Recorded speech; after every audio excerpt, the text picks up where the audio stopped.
today.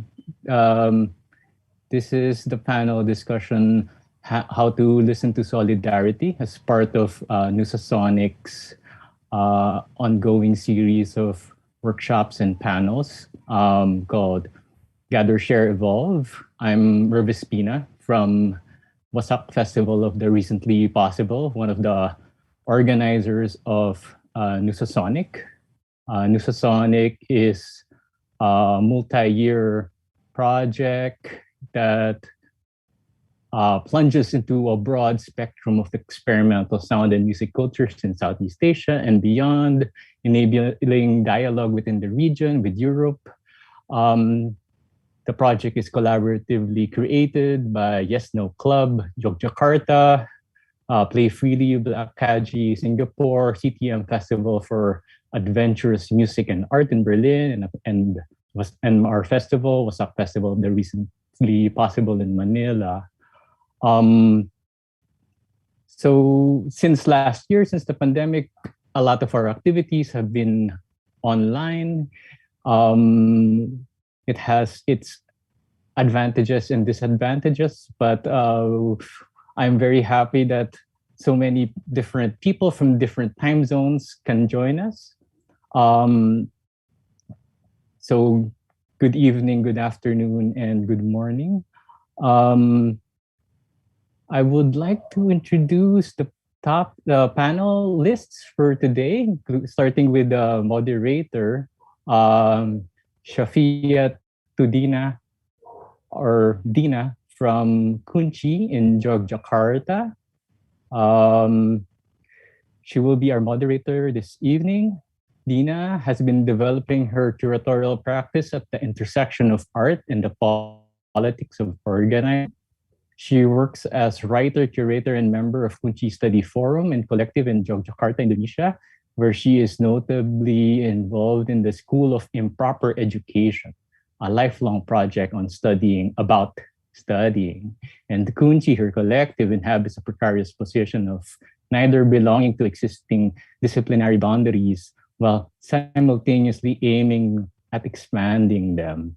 The collective's membership is open and voluntary and is so far based on an affinity for creative experimentation and speculative inquiry, with focus on intersections between theory and practice. Since its founding in 1999, Kunchi has been deeply preoccupied with critical knowledge production and sharing through means of media publication, cross-disciplinary encounter, research action, artistic intervention, and vernacular education within and across community spaces.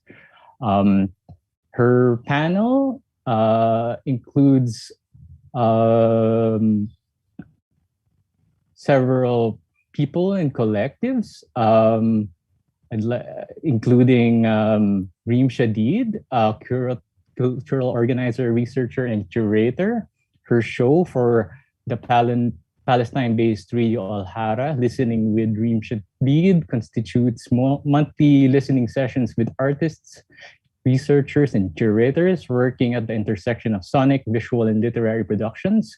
She is also a contributing editor at Infrasonica, a digital platform of non-Western cultures, direction where she served in various ways, focusing mainly on organizing, managing, and producing the Sharjah Biennial between 2006 and 2020.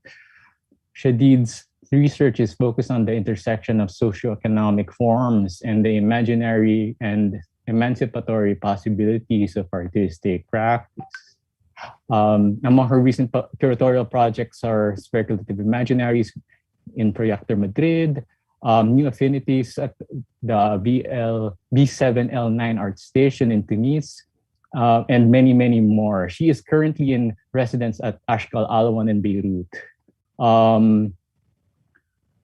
Closer to where Dina and I is Penwadi Nofaket Manont, or Pooh, who lives and works in Bangkok. She was part of the curatorial team at the Jim Thompson's Art Center in Bangkok from 2007 to 2012, after which her practices as a freelance curator and cultural worker have shifted to socio-political issues. She is founder of RID Collective, co-founder of Project PRY, and currently managing director at Southeast Asia Fiction Lab, CFIC.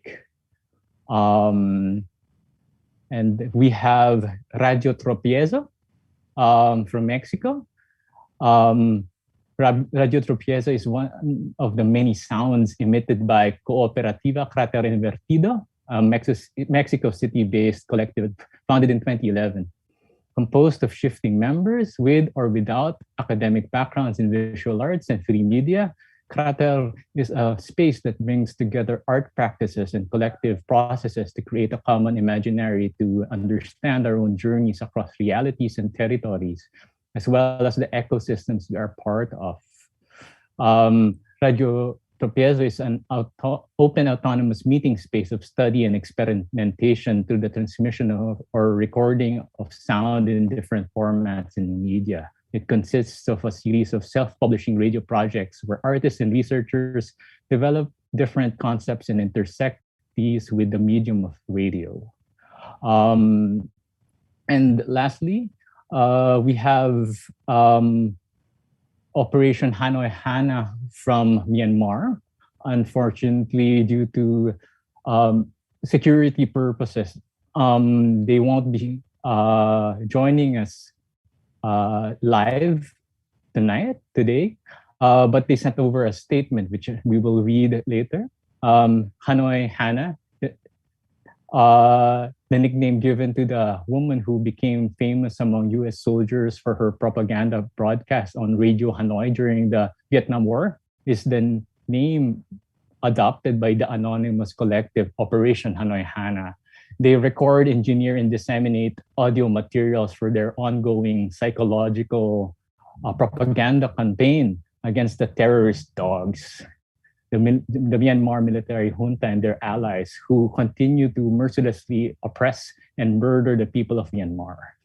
Formed some months after the February 2021 coup d'etat that usurped the democratically elected government of Myanmar, the collective hopes that through their sound propaganda efforts, they can convince at least a small number of military personnel and their allies to abandon their posts and participate in the civil disobedience movement and the Myanmar people's ongoing fight for freedom.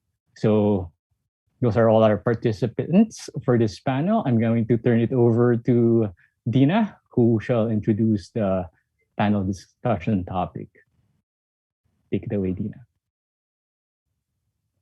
Thanks, Murph. Hello, everyone. Good afternoon, good morning, good evening from where I'm speaking to you from Yogyakarta, Indonesia. Today panel title is How to Listen to the Sound of How to Listen to Solidarity. And the topic actually come from discussion between myself and Murph and Maya from Goethe Institute, that we wanted to open a conversation about the relevance or the urgency of sound making in political context today, and therefore the point to talk about solidarity emerge. And why sound making and solidarity? Well, the question is, how come we live in a world where the calls for solidarity are being constantly made? It's almost feels like every day, every second, every hour, we hear the call for solidarity made across different regions, geographically, politically, and in many sense of territories. But solidarity is a demand, and it's a demand for gathering of resources, gathering in time, space, energy, demand for recognition, acknowledgement. It's also a demand to move together, to join in a demand. And there are many aspects of solidarity that we want to unpack in this panel today. In this panel conversation, so for those who join via Zoom or YouTube for this temporary week, We will discuss how resonance turns into solidarity in the practice of sound making against the colonialist, racialist, patriarchal, capitalist oppressions.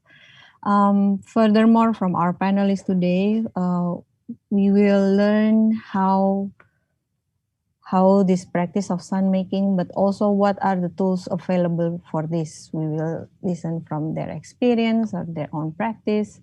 And further, we want to discuss the experience of organizing through sound, music, exhibition, radios, and other expanded mediums. So, as the moderator of this session, it will be a conversation for sure, but each panelist are um, invited to respond to a set of questions that I've prepared, and I hope it will guide us through this conversation. And in the end, we're going to answer, if not complicate the question, how to listen to solidarity. So the first segment, which I'm going to call it a segment, we will talk about how sound in relation to making space for action reflection, the connection between how to act and how to reflect upon the act is something that we can discuss more. And I invite our panelists to share from where you're speaking. So location in terms of geographical, political sense, the context that you are in, and as well as examples for sound making and solidarity projects. And if you can also share with us tools to make a sound, but also tools to listen to each other. So I know it sounds a lot of questions, but I hope we have the spirit to respond to this. And I'll invite Po to start. Okay.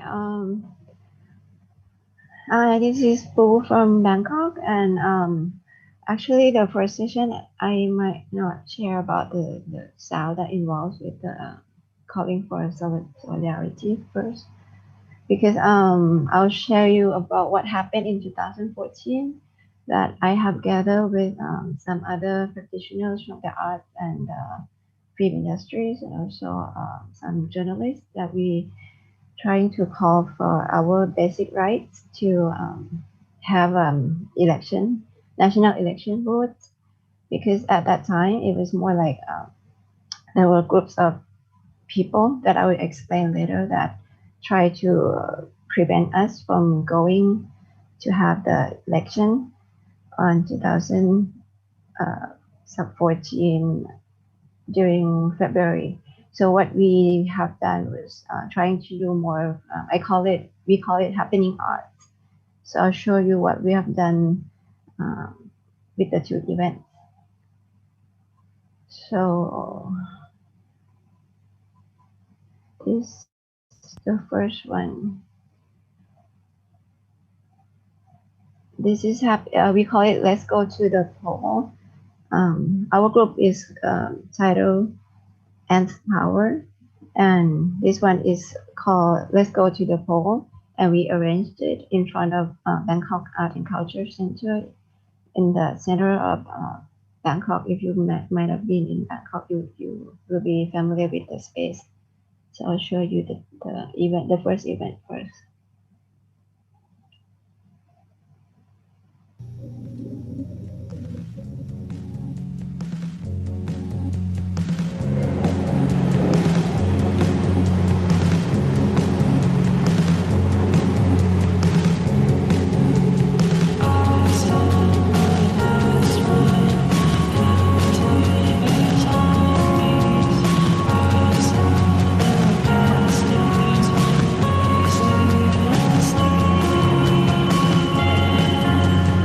Oops, sorry. Did it stop?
Hi,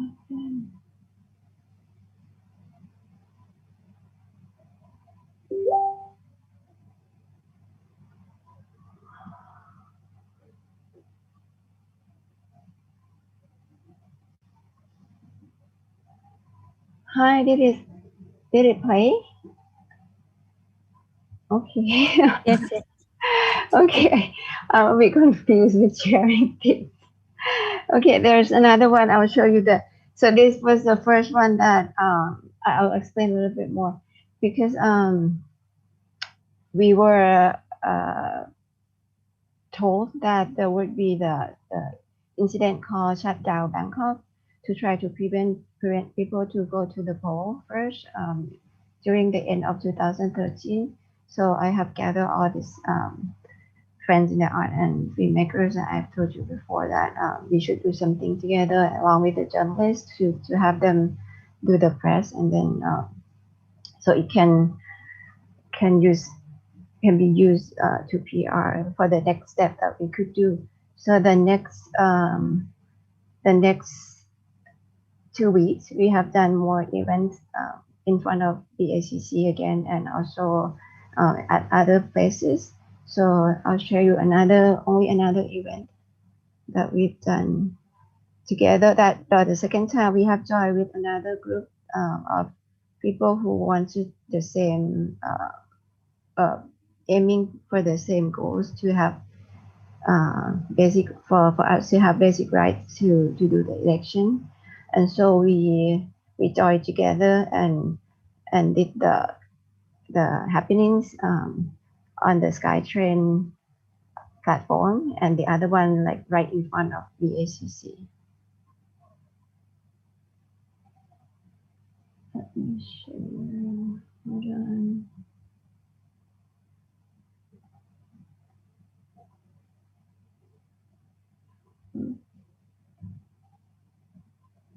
Okay.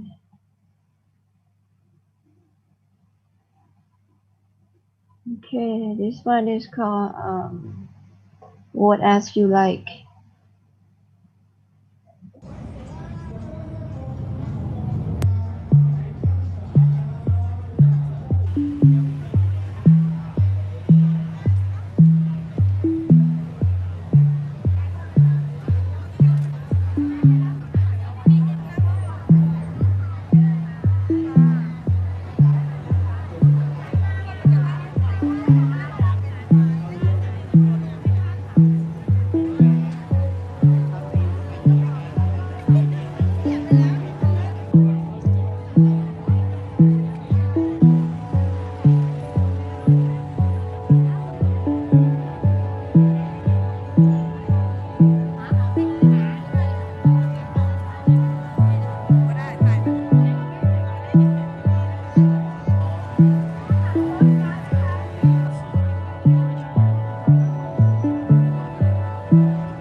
Okay.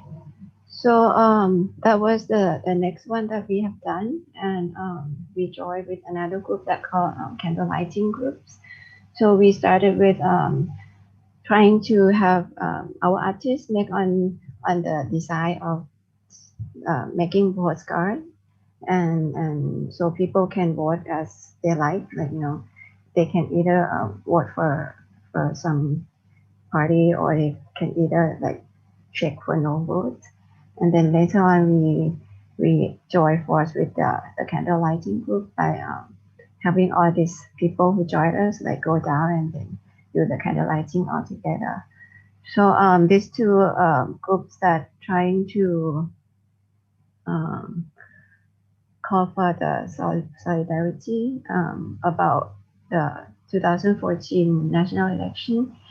Also joined other groups again later in 2014, but then we have been threatened by some we don't know who, but one of the person who was important leader was threatened to be bombed at the house. So we kind of like scattered afterward, like after a few months that we joined together, like doing some other events also.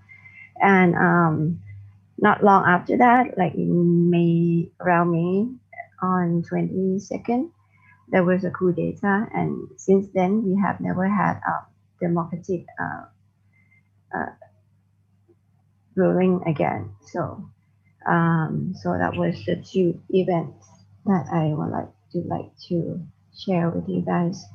So a little bit of my background.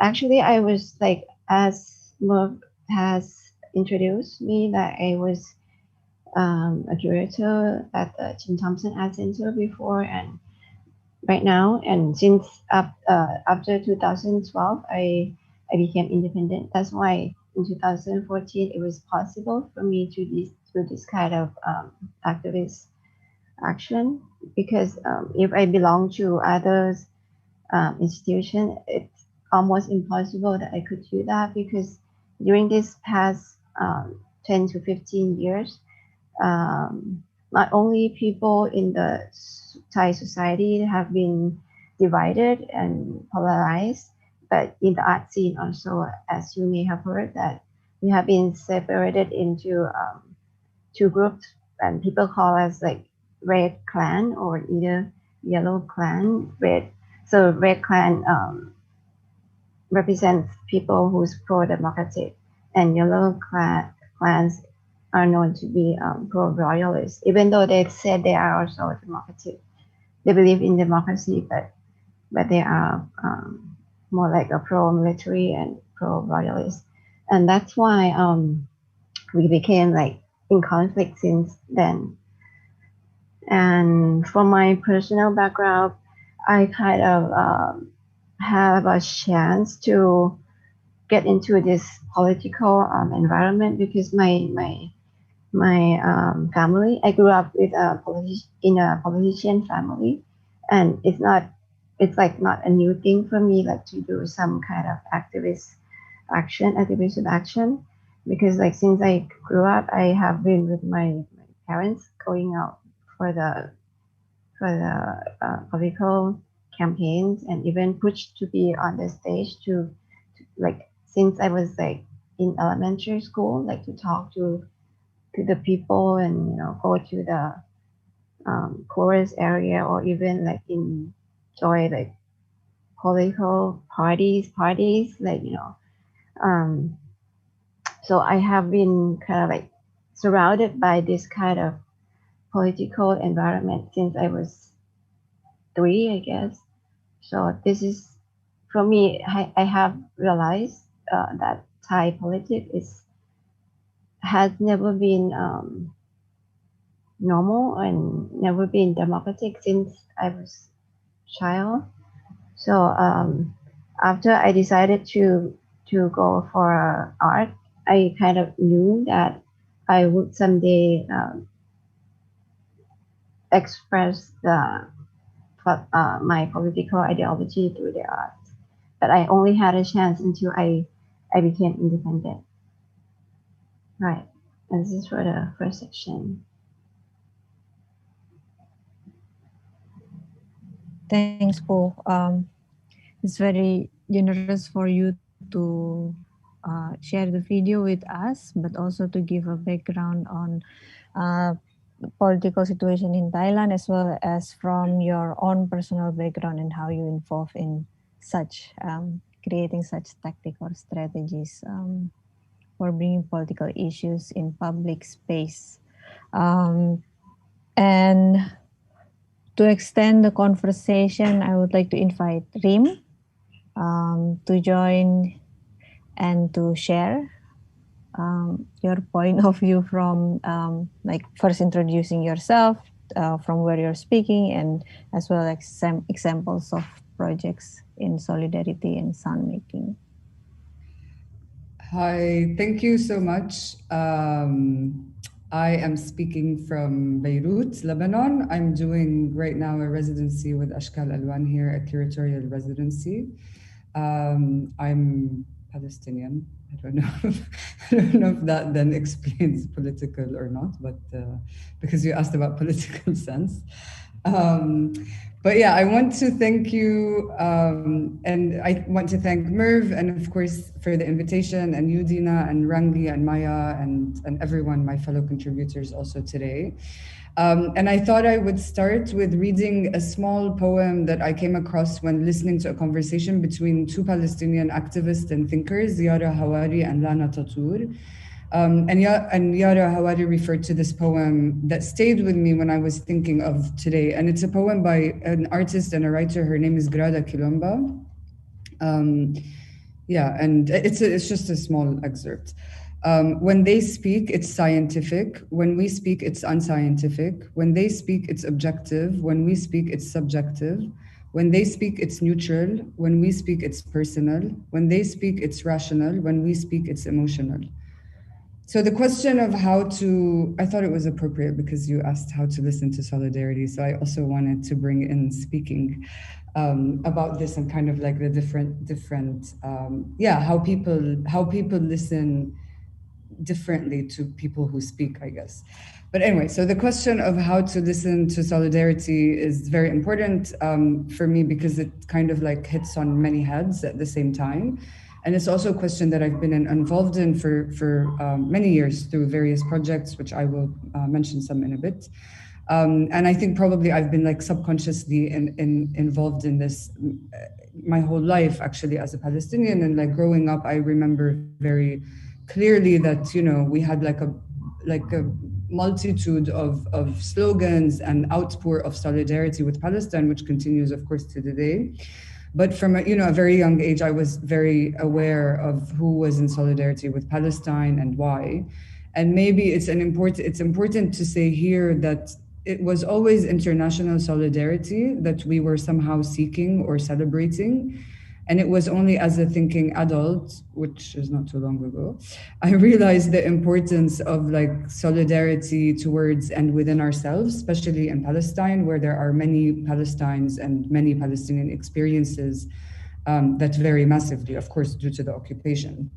But anyway, just kind of going back to this international solidarity, because it's what kind of I guess, when someone says solidarity, it's the first thing that I thought of, and then I realized much more. But anyway, so like generally it comes from peoples and communities who were likewise facing kind of structural, colonial, racist regimes and systems. And now, of course, I understand that the ground that we share with the people who have shown solidarity and with the communities is indeed like interconnected. And while each might be kind of very specific to the context that it's in, it's actually not isolated or unique. And, because we've been told this our whole life, and to this day, actually, talking about Palestine, people, it's almost like an easy way out for people where they designate this like unique or complicated label to what's happening in Palestine. But of course, it's not. Like no struggle for liberation is unique or basically complicated. It's very straightforward, as a matter of fact. So the question of how to listen to solidarity has also forced me to think of issues like positionality. So how do you speak from one's own position, using your own power or our own power, privilege, networks, voice, all of these things. And the difference between that and speaking on behalf of or in the voice of someone, which we also see a lot. The question of, again, how to listen to solidarity would also had forced me to think of listening, speaking, and voice of those experiencing and living under, racist colonial conditions. And here I'm haunted by this kind of super short sentence that Bell Hooks wrote about in one of her books called Black Looks. And she writes, and yet her anger had no voice. And this is something that is really kind of like, again, haunts me when I think of this question. And of course, at the end, this question, to begin with, forces me to consider and reconsider what the very word solidarity actually means right now. So my question here would be, how do we listen to something we're actually not entirely sure how it manifests in this day and age with like technology, with positively and negatively, of course. So maybe just some of the things that I had worked on that engage with solidarity from different aspects. In 2018, I was invited by a friend, Yazan Khalili, who was at the time the director of the Khalil Sakakini Cultural Center in Ramallah, Palestine, to curate a project in response to the theme solidarity. And it was then that we basically started vocalizing our questions about about what solidarity actually means today, and what do we do as curators, as artists, as cultural organizers, etc. And the truth is, of course, we knew that this solidarity of like affinity or like of narratives of shared victimhood was basically right now, it's too large of a statement to say, but almost like kind of a feel good, it's something that you do, that you kind of express your solidarity with someone, even though historically, of course, this had a different, it had a different standing, because when you express solidarity with a nation, with people, with communities, it was part of a much larger organized movement that had backing. It had backing in power, it had backing in military, economy, action, all of this. So for example, like here I'm thinking of the non-aligned movement in the 60s, when people, for example, in Chile said we stand with Iraq, or when people in Cuba said we are with Palestinians, there were different dimensions and actions that were associated with that statement. And there were kind of around shared desires and strategies for liberation and decolonization. It wasn't just kind of in the abyss of digital realm, I guess. But I guess in the last, what I'm trying to get at is in the last 30 years, I would say that most calls for statements or solidarities ended with just those words, started and ended with those words of, I stand in solidarity. And perhaps, in some cases, perhaps with some like kind of money from NGOs or funding or charity. So anyway, so Yazan and I started considering all these questions and thinking of what solidarity means, or how can you be in solidarity beyond the internet posts, which anyway, I will come back to in a later segment, because I'm not completely dissing them, or beyond considering it as a financial support, which essentially is this kind of credit. So, it's like an obligation or expectation towards the person who gives you this money. So we took the notion of debt as a departure point, where basically we felt that it can take many forms and it can escape this kind of trap of credit and its reliance on exchange of power. So we wanted to understand solidarity as a notion that is rooted in indebted relations, again, that are not based on exchange of services or power or any of that. So we considered how do we work together as kind of the central element of thinking of solidarity. And within that, we were also interested in this formulation of working together and that relationship to kind of capitalist market economies. So we looked at how the art market and its kind of entanglement with the global capitalist system shifted our understanding of and the role of solidarity in art and cultural practices, particularly from 1990s onwards. Anyway, we looked, for it, we looked at artistic practices and that look at other forms of solidarity within current cultural economy and those that exist despite or beyond it, basically. And a big part of it was, of course, again, this question of how do we work together? Because this is where mutual and social relations of indebtedness come in, where other forms of solidarity basically crystallize. And it's so amazing to also see, for example, Radio Tropiosi here, because it's a collective, it's communal work. And I mean, hearing the bio from Merv is kind of also made me feel closer to the radio because of this kind of clear way of working that is based on kind of social and mutual relations of indebtedness. Anyway, so within this exhibition, we had an exhibition, but then also we had these public meetings. Where we invited participants and we kind of started the conversation again with this question of, sorry, I bored you saying the question of how do we work together? And the meetings were kind of lightly moderated, but we gave the groups and ourselves, of course, this chance to basically take the question wherever people's concerns were. And at the end of the series of meetings, we gathered all the notes and actually saw this common thread and between what everyone was saying from their different points of view, of course, which is this kind of like people that artists and art practitioners, again, because this is what we do, they felt isolated. They felt totally unsupported from all aspects of life, politically, economically, socially, all of it. So the meetings, I mentioned these meetings because they were important because they took us beyond an exhibition. They took us beyond this single time and dated event, let's say. And it took us beyond, the physical presence of artworks also, which normally, as a curator or as artists, like we're tied to somehow. And in many ways, like these meetings, I think were this like starting point to kind of explore the potentials of how can we be in solidarity with each other and instate habits of listening to each other as a way of solidarity, which I think is something that I kind of continue to practice. And one of the projects that came out of that was the Communist Museum of Palestine, which is by two duo artists and organizers and thinkers and friends, of course, Irene Anastas and Renee Gabri. And this kind of evolved in many ways, and we continue to kind of work on it. But we recently, like with the recent escalation of violence by the occupation on Palestinians in Palestine, basically we organized two conferences that we titled Conference of Butterflies, Palestine Solidarity Reimagined. And then the most recent one, which I know Dina and Merv, you had the chance to participate, also to join, which was called Palestine Solidarity Reimagined, Paths of Exit. But basically, like within these conferences, we were trying to open up this discussion around what solidarity means today, again, and how do we listen to it and to each other. And there was a thinking that this type of assembling, so this type of coming together that is based on sharing lived experiences through struggles and otherwise, and sharing thoughts with each other, were some of the cornerstones of considering how do we listen to solidarity, or as some in the conference on Sunday called it, how do we kind of listen beyond solidarity? Because there's kind of this belief that we need to go beyond solidarity at this point.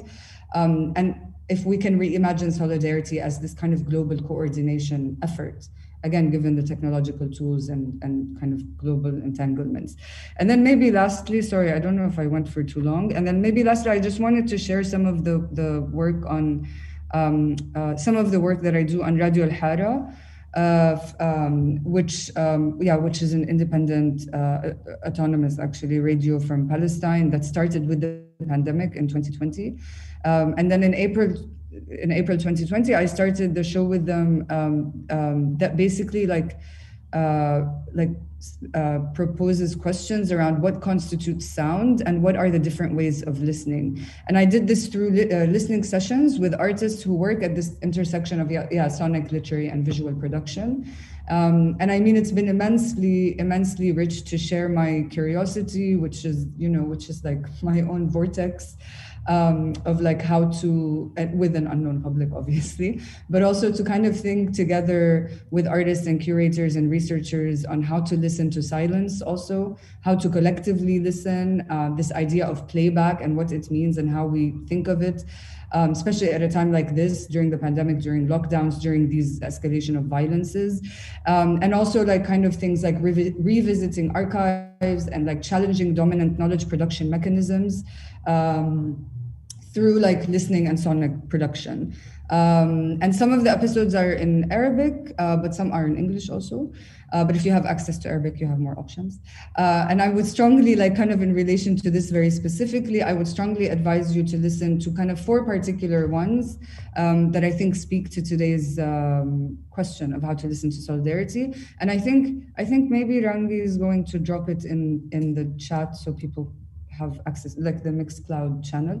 But yeah, anyway, one is with Uruk Shirhan, who the episode with her we did, it was titled Love Song Revolution, and where she kind of directly addresses songs of solidarity from Iraq to Chile to Lebanon.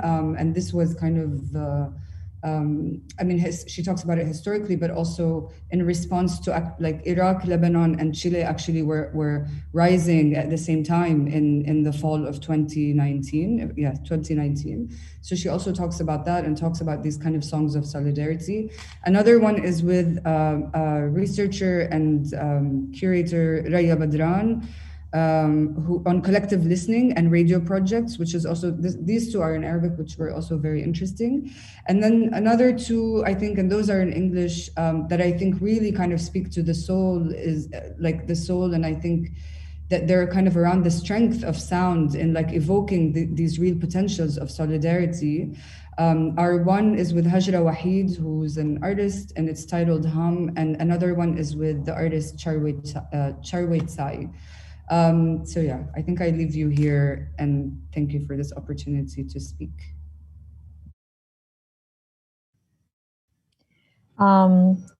Thanks, Rim. Yeah, I think I wanted to offer a kind of thread from what Pooh has expressed in the beginning about the ways of assembling, of how we meet, how we gather, how we listen to each other. And like from the example that Pooh shared with us is in forms of happening art in public space, and that towards like the right to vote and the right for democracy in general sense. And what you say, Dream, about this, how to assemble, how to go beyond solidarity is actually the question, the possibility of thinking after solidarity is like network of coordinations, of coordinating. And maybe in terms of thinking from sound, it's also questions of compositions, like what kind of compositions that we are aiming for consists of peoples and ideas and places beyond the borders, but also beyond the isolations, because it's something that maybe friends in Indonesia also know this, that one of the way how to destabilize the movement is by creating the conditions that we are alone or that no one really listen to us. And that's, I wanted to extend this to Radio Tropiezo friend. We have Andre, Juan, and Gina, who has experiences from different location from Mexico, but also you mentioned about your project with the anti-jail movement, which also works with this like prison people and work like trespassing the isolations created by prisons, but maybe you also want to share from other project example as well. I'll share the screen with friends in Radio Tropiezo, Andre, Juan, and Gina.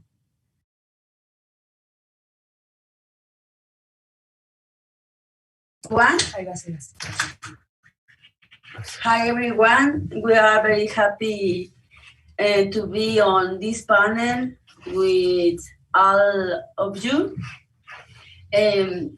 I will to read because my English is we think that a sound is part of a vital circuit. Before producing a sound and being heard by all rooms, it passes through the body, it goes through, it come up from there.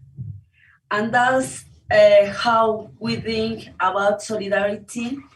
Then when asked how we respond or create a call for solidarity, we think, how can the dashware become a daily practice of the work? We think that solidarity responds to a series of stimuli that are generated when we feel the injustice, the urgency, the need to provide a hand, a voice, an echo in the face of a problem. When we are crossed by the reality that a person or community lives in another place, when our body is inhabited by stranger beings who worry us or alert us that something is crumbling. From this feeling, solidarity arises as a reflection, as a way in which, less for a brief moment, we take on the pain of the other, embrace the complexity of the other, and merge into their experience. It is not necessarily about empathizing with the other, but about accompanying us in a difficult moment where once we provide in a small box. We see solidarity as many possibilities and ways that give us air to breathe. We see that in many cases, before the walls separate us, it's a big hammer that strikes the division, the borders, the border, the cage, because solidarity is action. Thank you. I passes. About this, we will speak about a project, a broadcast we made in regards to the situation that happened as a response to a solidarity response, I guess, to the situation in Colombia. And I will read a small social and geographical context on how it went before this. Mexico and Colombia are separated by the irremediable north-south dichotomy. Mexico is the northern part of a continent nominally split in three, Colombia standing at the entrance of the south. It seems they're further away than the 4-hour flight that connects our capitals, or even less, as some other pilots and some other planes found out. Mexico and Colombia are separated by 5 other countries that make up Central America, also one of the densest stretches of rainforest on the land. Waters of the Pacific Ocean and the Caribbean Sea shower each side of our territory. Both lands teem with lush, vibrant dreamscapes and fertile lands. Dip a foot into the ocean and pray, Goddess, please take these waves and send them to my friends. We shared colonizers as well.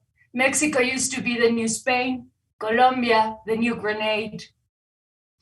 The word solidarity jingled all the way through a presidential term at the end of the 80s, after a very fraught election and the reinstatement of relations between Mexico and the Vatican, At the same time, war raged in Colombia. Narcos versus paramilitaries versus the people versus the government.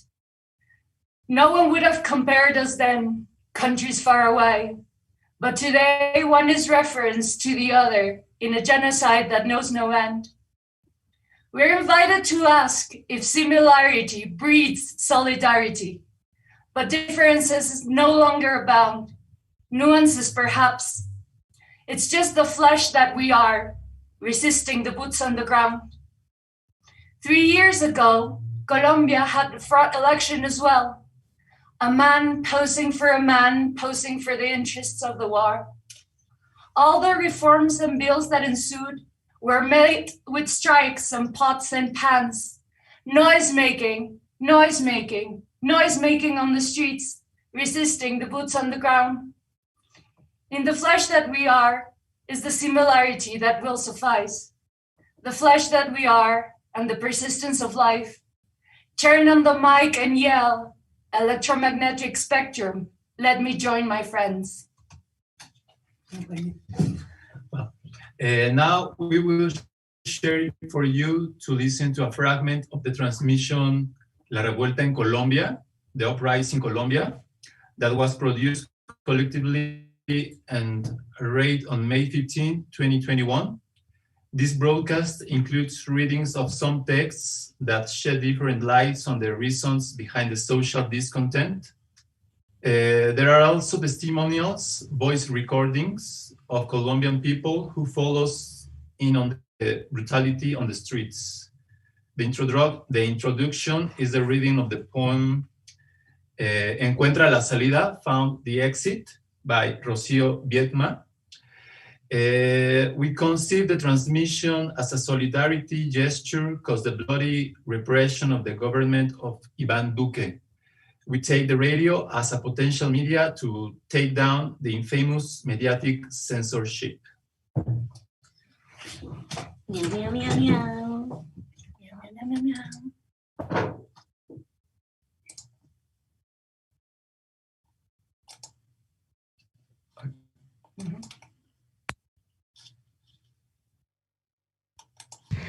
Encuentra la salida. No voy a doblarme con la espiga. A una herida de muerte me arrancaré el vendaje. No escucharás lamentos, ni verás sangre en mis adverbios, ni sentirás derramárseme la amnesia, donde anidan los histoles, que solo me conciernen a mí y al abismo de la noche. Caminaré erguida, como hice siempre, entre lirios de un pavimento que no llevará tu huella, porque no te pertenece. Tú mismo encuentras la salida, esa que te amordaza en la libertad de los pájaros cáusticos, de tu lengua que aletea, desnucando a quemarropa el desahucio aprendido, el dorso de una balada incompleta. Rocío Viedma. 6 víctimas de violencia y crisis económica, una reforma a la policía que contemple el desmonte del Escuadrón Móvil Antidisturbios o SMAT, el retiro de un proyecto de una reforma a la salud, el cese de asesinatos de líderes sociales y excombatientes de las FARC. Se busca que se cumplan de manera efectiva los acuerdos que se firmaron en La Habana entre el Estado colombiano y la extinta guerrilla, la suspensión de la erradicación de cultivos de coca mediante la aspersión de glifosato y la no continuidad en la extracción de hidrocarburos mediante la técnica denominada fracking.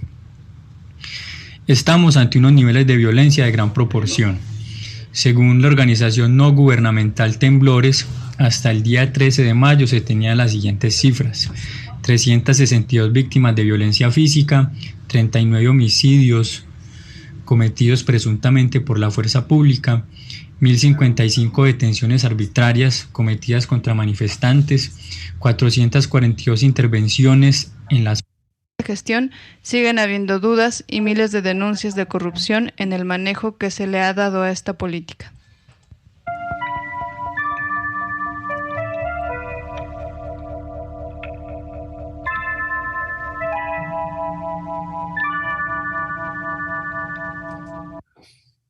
Sumido en la guerra, porque este es un territorio violento desde siempre. El día del no, lloré, marica, mis ojos. Nos fuimos con unas amigas a comprar vino y comida porque pues nos habían invitado a una fiesta, íbamos a celebrar el sí, es que era de verdad como casi un hecho para todas. Compramos vino, compramos comida y nos fuimos a una casa de un desconocido, así como si fuéramos a una fiesta. Y bueno, íbamos a una fiesta, pero resultamos en un velorio. Yo te he contado que estudié en universidad pública, que en este país en realidad parece una entidad privada porque hay que pagar para estudiar. A veces se paga mucho, a veces se paga poco, pero siempre hay que pagar. Y pues no es gratuita, ¿no? Como debería ser la educación pública, como me imagino pasa en México.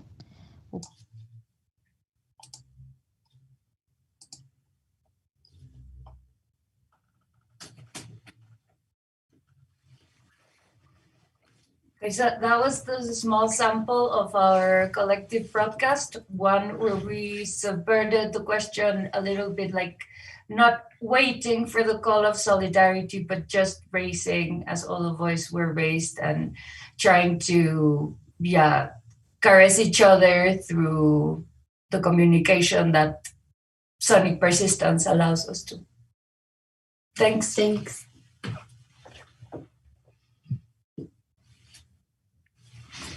Thank you. Yeah, I wanted to invite the three, well, we are actually five panelists to respond to each other. If you see any thread of like points that you want to explore or you want to share, we can do it in the second segment. But I also want to offer like my thread that I think, I mean, I highlighted or shared resonance with the act of noise making, like making noise in the street, and solidarity as many possibilities, but it's not something that we wait for, it's something that we make. So there is agency in solidarity, and and we are also listening from you how radio takes down censorship, maybe takes down the feeling of isolations, which is a wonderful take from reflecting sound making and radio works that many of us here have the affinity with you. Speaking of radio that takes down censorship and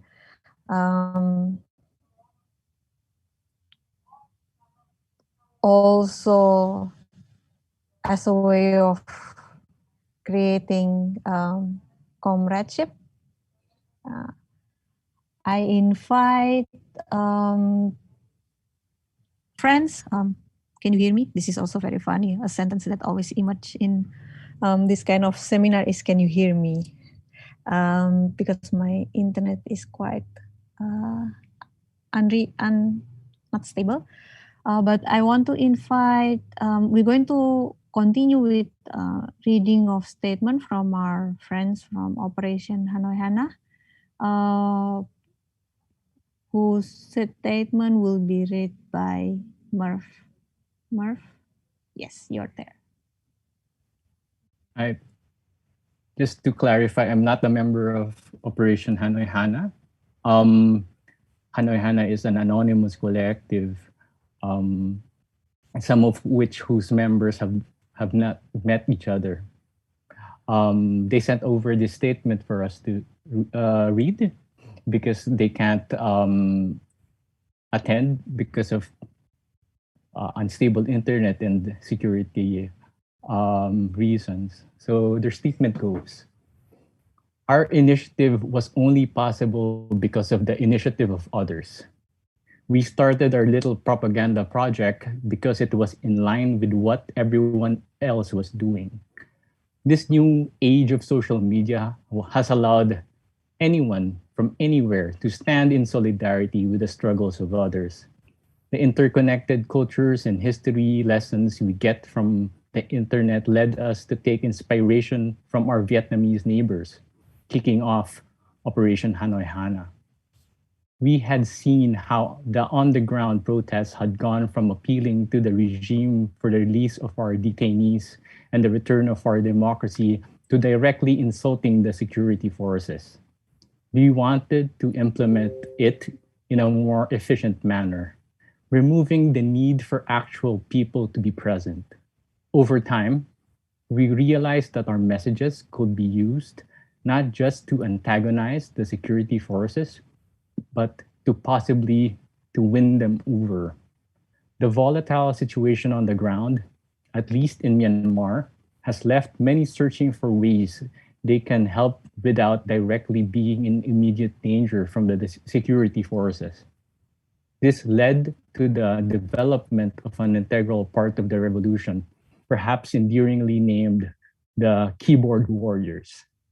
These keyboard warriors keep the conversation alive by reposting tweets, sharing Facebook posts, and creating online networks for communication and scouting purposes. In other areas, people have taken to practicing various works of art, posters, and music, all in support of the resistance. These are spread either digitally or replicated and chanted through the streets in defiance of the regime. The call for freedom can be heard not just from us, but from every struggle, every movement, and every person around the world. Time has shown again and again that people have the ability to come together and help one another for social change in all sorts of ways we could never have imagined. The joy, the generosity, and the sheer creativity we all employ in our fight for freedom makes it all the more convincing, at least to us. That's a cause worth fighting for. The call for freedom can be heard louder in this day and age than ever before. You just have to listen in. That's the end of the statement from Operation Hanoi Hana. Thank you. Back to Dina. Thanks, Murph. I wanted to invite if Reem, Po, or friends in Radio Tropioso want to ask questions to each other as we wait for comments from our, I want to say listener, but actually we are being watched in YouTube, so maybe from our audience. So while we wait for comments from our audience, maybe there's anything you want to ask or comments.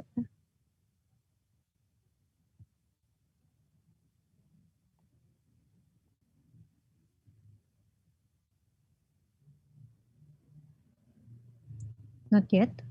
Or my internet is breaking down? No, I guess no.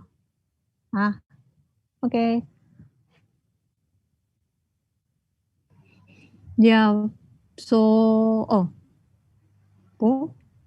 No, I just turn on just in case. Yeah.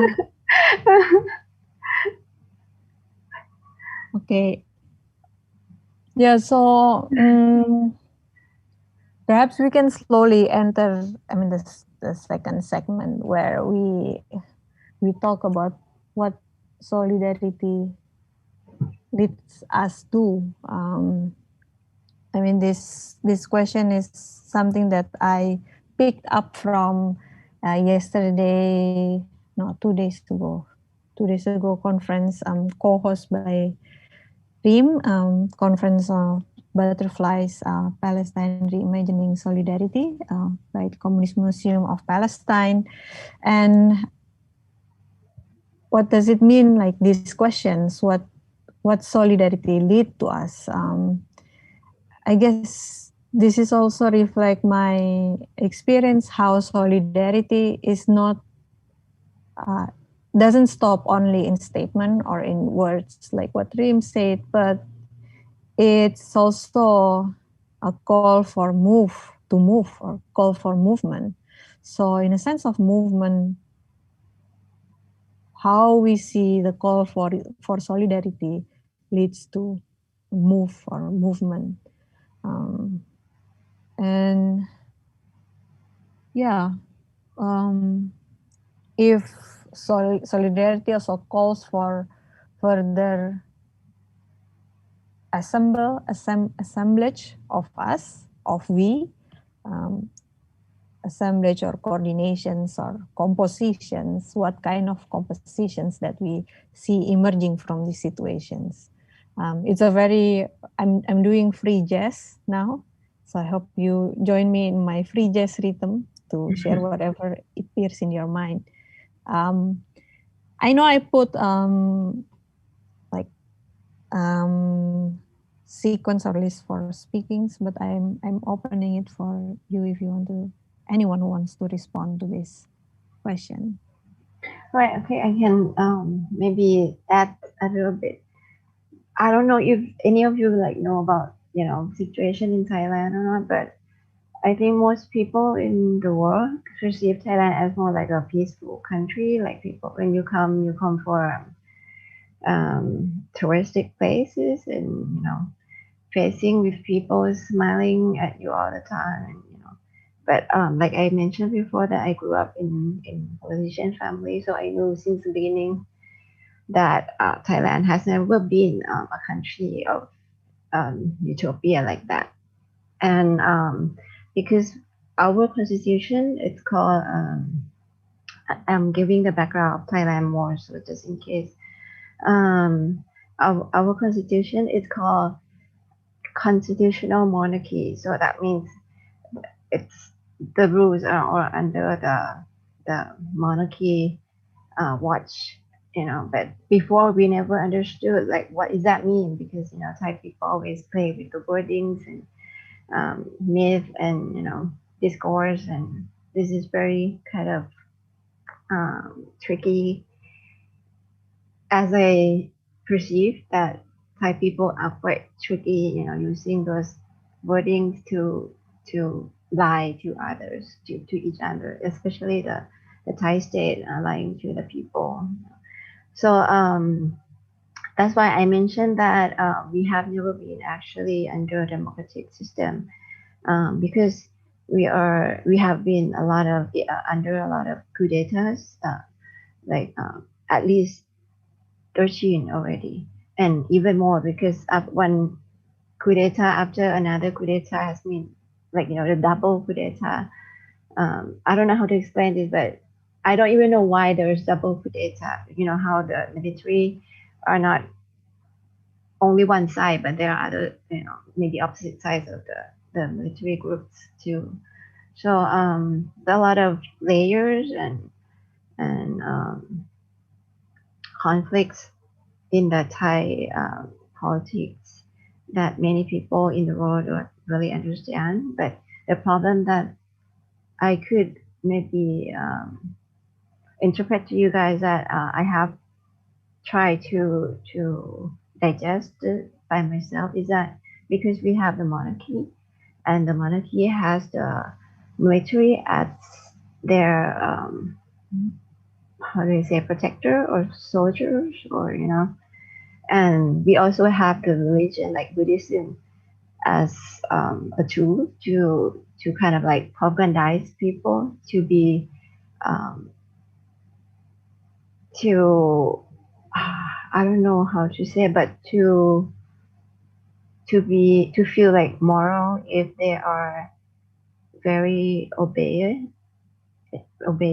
under, how when you have a king, you have a monarchy, you have royal family, you have like a lot of hierarchical problems.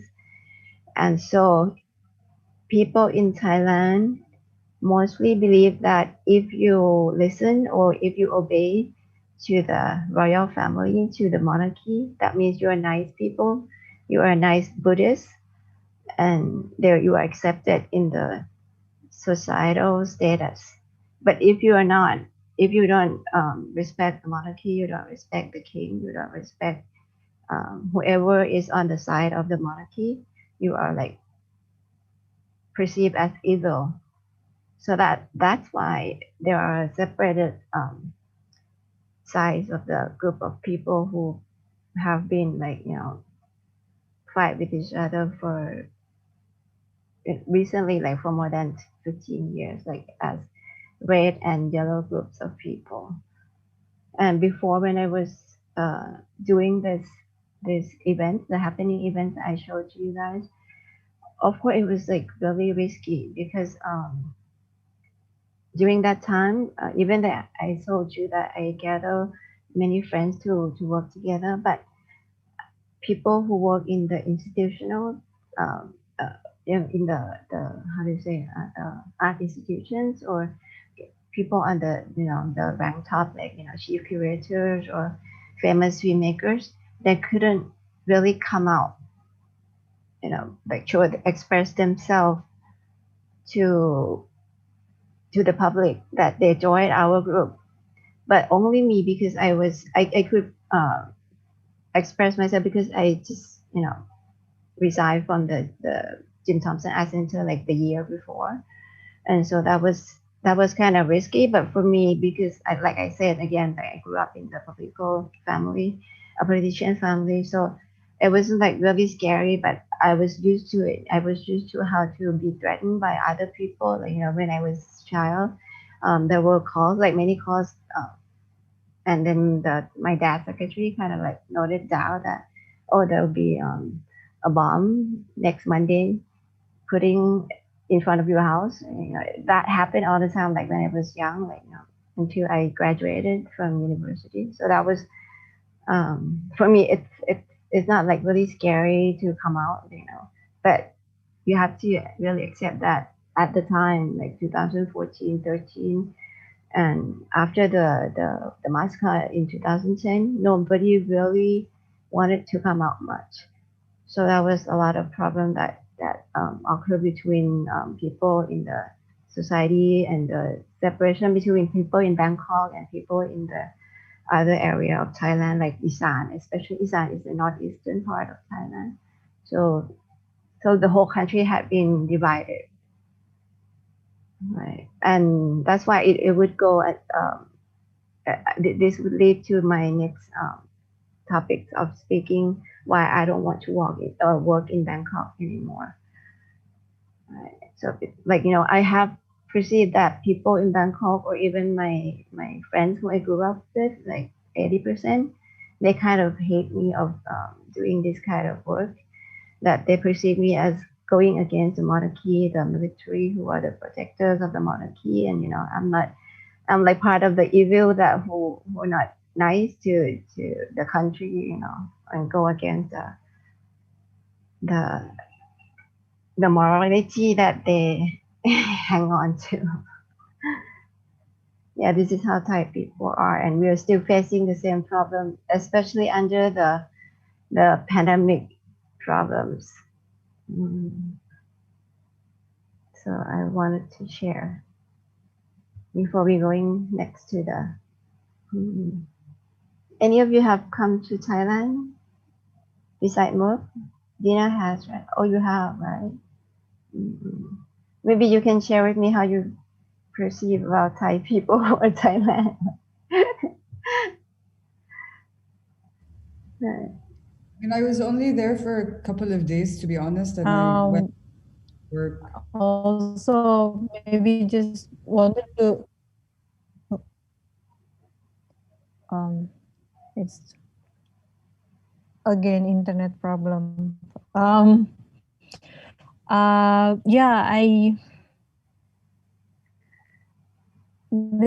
I'm not sure if this is something that if we compare like situations, how oppressions and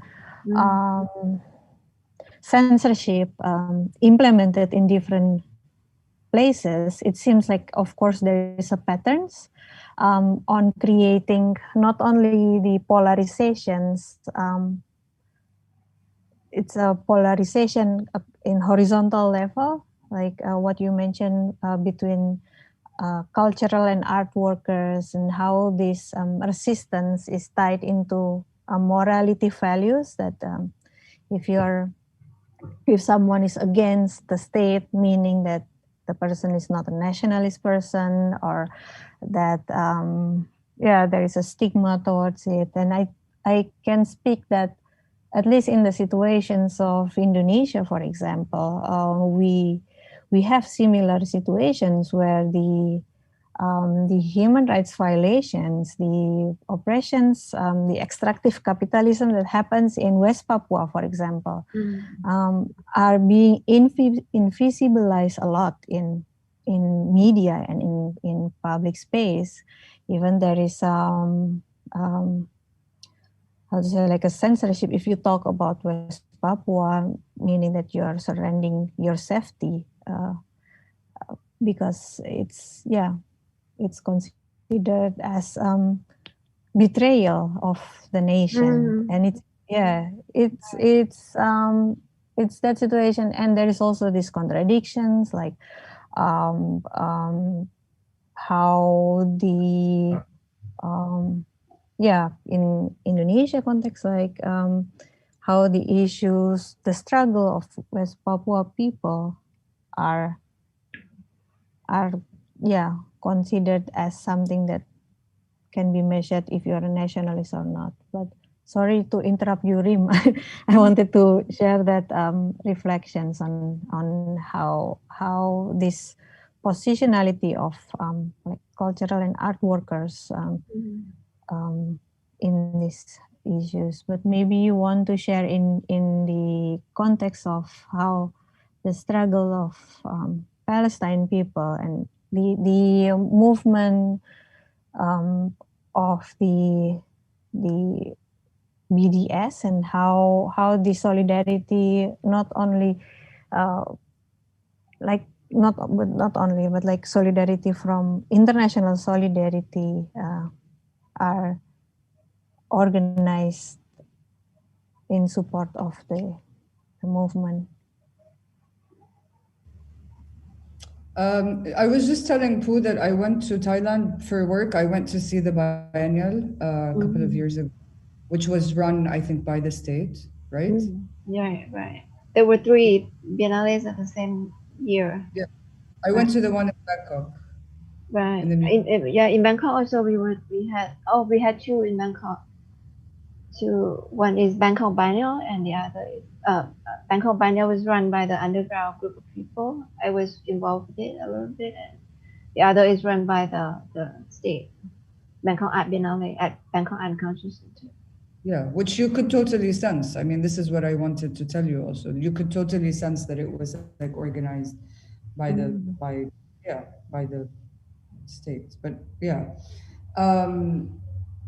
But maybe about Palestine, I think this is a very big, very, very big topic, the topic of BDS, that I think would require much more time. The truth is, I think that I'm 100% supportive of BDS. I think that the efforts that happen are incredibly important. I do, however, have to say that I think that there's maybe, in order to boycott cultural institutions or to put pressure on them, there's this feeling, and this goes back to what you said about isolation, is that there were all these discussions that we've been having actually with Palestinian artists and writers and curators and everyone of, what do we do? I mean, do we boycott? Do we do it collectively? Is this an individual effort? And there's constantly almost this like kind of stop when it in group settings, at least. There's almost this constant stop, because when we speak about it and nobody kind of comes to a final decision, again, as groups, as individuals, I think people practice it, because there is no clear understanding, and there's all these opinions that if we keep boycotting, we're the only ones who are boycotting. And if we keep boycotting without another plan, without other alliances that are actually established, then we are actually isolating ourselves. So we disappear, giving basically the Israeli occupation, the kind of like big floor to do whatever they want, while our narrative and our efforts are kind of completely, have disappeared. So there's always, again, this is why I think it's a difficult discussion, because of course I support it, and I try to practice it as much as I can, because also everything is super entangled. So there's always the question of where do you stop? So what institution do you stop working with? I mean, some are of course super clear, but if you start going down that rabbit hole, then it's really like kind of you really just isolate yourself. And I think that this is fine, but you need to isolate yourself with others. So we need to put all the groundwork in place so we can all like quit together, or we can kind of all exit this together, so that it's not left. And I mean, this is not just against the occupation, this is also against like, patriarchy, against capitalism, against, all of these things. I mean, these all come from the same problem. I mean, the occupation, the Zionist occupation is not out of nowhere. It's part of this like huge, like colonial, patriarchal, capitalist system that is tied to Europe and tied to the US and tied to all over, So I think this kind of discussion of boycott is incredibly important, because I know a lot of people kind of shy away from it when you start speaking about it, because again, they feel that we're going to be left in isolation, or we're going to, or some people don't know where the line is, or some people say, oh, well, I didn't know that this institution works with, there's a board member that makes tear gas or something. Like, there's a lot of serious work that I think has to be done culturally and artistically, and like all of it, that we need to do together to kind of like find, not to like kind of, this is what we were trying to do in the conference, is what are these kind of paths of exits? What are these exit plans that we're doing? And they cannot, I mean, you do it individually as a person, but they have to be done communally, and they have to be done collectively, because otherwise, you're just kind of one person who is actually left isolated completely by yourself.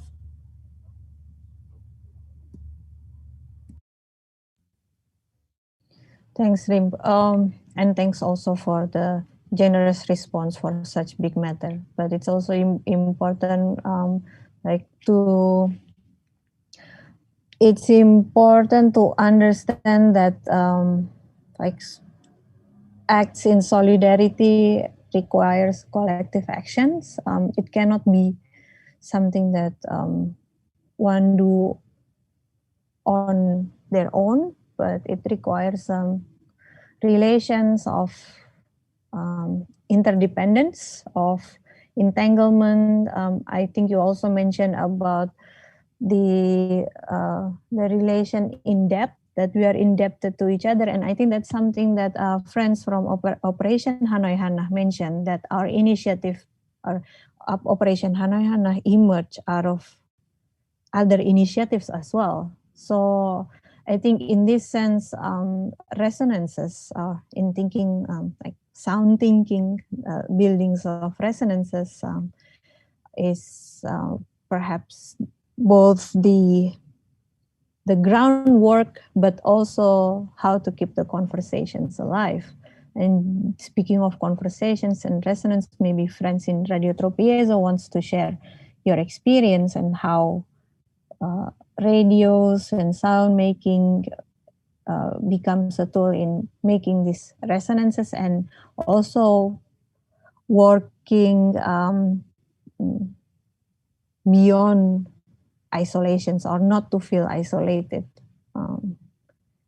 Any maybe reflections or projects that you want to share with us, or also if you want to respond to the previous conversations. Yeah, I'd like to resonate with what was being said about care being action, and the agency in solidarity, how it just propels to move, how it comes, from within, and it's just the assembly of all the resistances.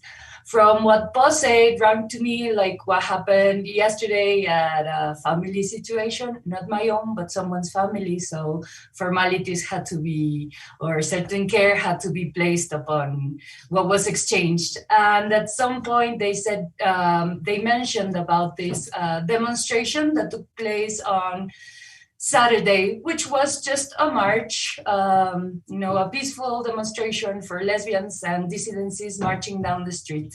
And that was it. And when we brought that to the table in a more conservative family situation, which is always very indicative of the temperament of society, and it's like, oh, but you're not feminazis, are you? Like the feminist rage has been like super mediatized and super satanized as well. No, look at these women all painting walls and defacing the monuments, and how that was met with such scandal, when the rage that this movement carries, or that movement specifically carries, is just like unsurmountable because of the the statistics are just like soul crushing. So that people cannot resonate to what's going on, that there's this lack of empathy or this, just antagonism towards a response is super, well, it's also part of a project, that started with crushing revolts back in the 68, with the student uprisings, and how it was so, especially violent and insidious here in Mexico, that the second part of it in 71, was just met with full force. And I think that crushed a lot of the political assembly, or the political, not all of it, but some of it, that was like that went through the moralizing side of it, like you're on the streets, you're revolting, like not nice at all, como like, what are you doing, you poor citizen, So just to, so us on the other side of the table were like just taking the comments and going like, this complicit stares, like, you're not answering to your friend's mom, like, no, feminazi, But yeah, you just have to like take it somewhere else and say, okay, this battle, we're sitting it out. Maybe it's just a tiny one, But to know that we're together, to me, the complicit stare was a lot with my friends, like, it's like, yes, I'm going through the cake, but I'm going through the cake, with you inside, like, yes, we're bounded. To the care that the action that care involves, that is always something that calls for an action somewhere, and to assemble ourselves. And that's my part. Would you like to say? Mm-hmm. I was thinking about the scale of solidarity, because I have the feeling that here in the Radio Tropiezo or in Cráter Invertido, as in many other collectives, it has been some problems, some personal problems, some of them related with justice. And fortunately, we have lived or experienced an interior solidarity between us. And this kind of situations have give us more cohesion, more between us, or have allowed more to know much each other, como conocer más, to know each other more, to know more each other more. And personally, I have enjoyed and appreciate too much these critical moments in the collective. And for me that's very it has a lot of value, or it's a very an experience very transcendental, personally and for the collective. I just want to say. ¿Puedes ayudarme? Sí. I will speak in Spanish. Okay.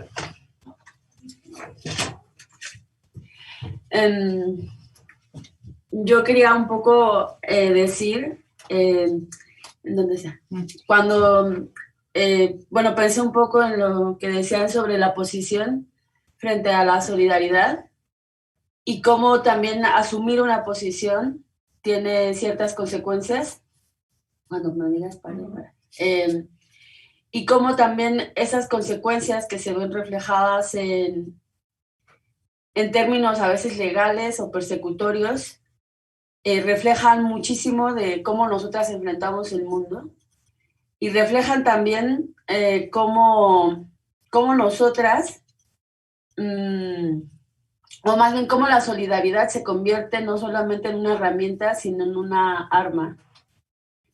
Porque pienso que cuando al Estado, al poder, a la policía, le hace la solidaridad le es incómoda, es cuando entonces te das cuenta que el sumarte con otro es también crear otras posibilidades donde podamos leernos con mucho más dignidad.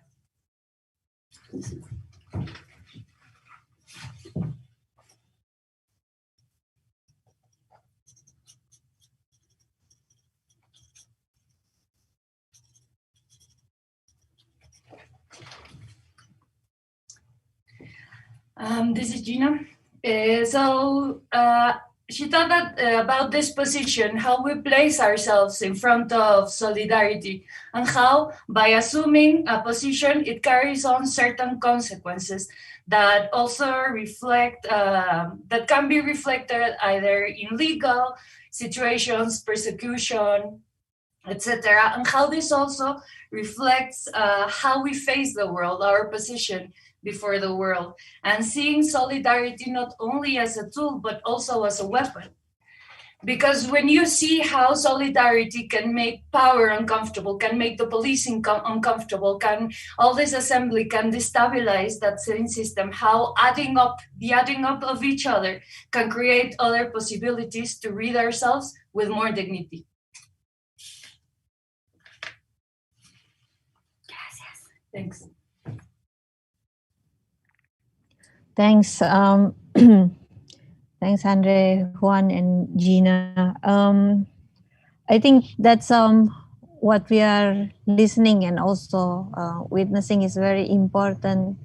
That I think you, Andre, mentioned about action that involve care. And I think that's also something that we need to remember in the act of listening, but also in solidarity, that care has important positions. I mean, perhaps I would say also central positions, that with care, action comes up in different forms, in listening, in translations, in understanding how noises become sound, become voice, and vice versa. And yeah, and also the point on solidarity as not only as a tool, but also as a weapon to destabilize the policing, the violence that are spreading around us. I think that's my take. Would Po and Rim wants to comment or adding to our conversations? Anything you want to add?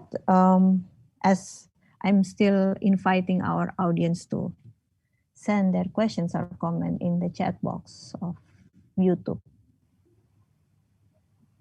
Po? Or I can continue with the tools that I have respond with my previous kind of, I call from personal feelings, I call it a heartbroken after we had the coup d'etat in 2014. And because of most of my friends were supportive of the coup d'etat in Bangkok. So I think in the art scene and also many other fields, we were kind of like, because in 2014, it was like a big conflict because we had two sides of, protests and demonstrations, like political side and also the pro-elite side. And so that's why it was like a big problem in Thailand.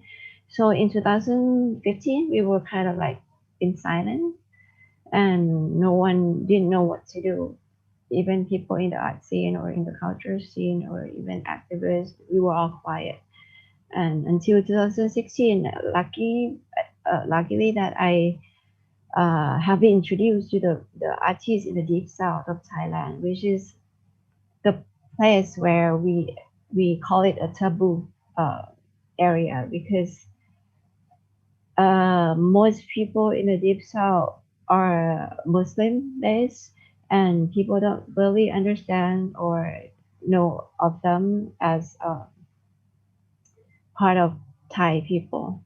You know, like when you talk about deep south of Thailand, you more talking about another region, not even the south, but another region that we don't really know anything about them. But I was lucky that a friend of mine, artist friend of mine, introduced me to some artists and their artwork. So after being introduced, like about 2 weeks, I went down there, and it's a place of being known as not only taboo, but it's taboo because there are a lot of terrorists and a lot of bombing attacks, and also like people getting forced disappearance like in daily life. Like during that time, there was still a lot of news about that. And so when I had a chance to go there, so it was more like my time of trying to cure myself of how a cultural activist could do. So I would like to, at that time, I would like to explore more opportunities to learn about others struggling. And when I saw the image of the artworks, I was feeling like I was part of the Thai people who didn't really care about that. I was like kind of disappointed in myself that, oh my God, I didn't know about this. How come we didn't know about the art? Even it's not very contemporary kind of art, but we didn't really know about that. They have like such strong expression of the artistic practice in the south, in the deep south. So I had been working with them since 2016 until now, and that was how I escaped from Bangkok. And at first, I tried to introduce them to people in Bangkok and to other regions by having an exhibition in Bangkok first, and then later I invited them to went to the Biennale Jogja in 2019 that I helped curated with the two curators in Indonesia. And also, I also invited the artists from Indonesia, at least two artists, to the Deep South to learn about, not only learn about their problems, issues, but to share about, to share festival that I invited Le Majesty Law imprisoned people who is based in the Northeast to go there and feature with the cultural worker in the Deep South. And they more like created some concert together. And also not only that imprisoned people, but also Pisitakun KD or Tukicho that we know. I invited him also to Deep South together with that in-person people, the previous in-person people together, and they made the concert together there with the people in the Deep South. So maybe I'll show you a little bit of the festival that we did together.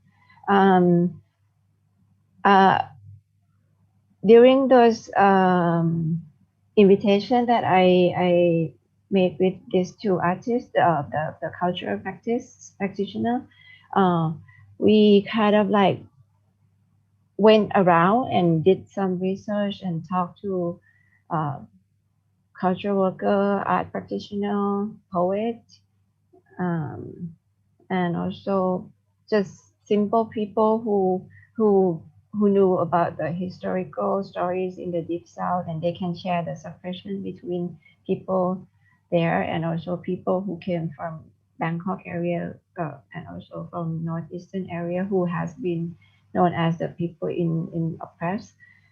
And then together they share ideas and they created the new songs and how they would do the concert together. And so I'll show you this festival now. 1 second.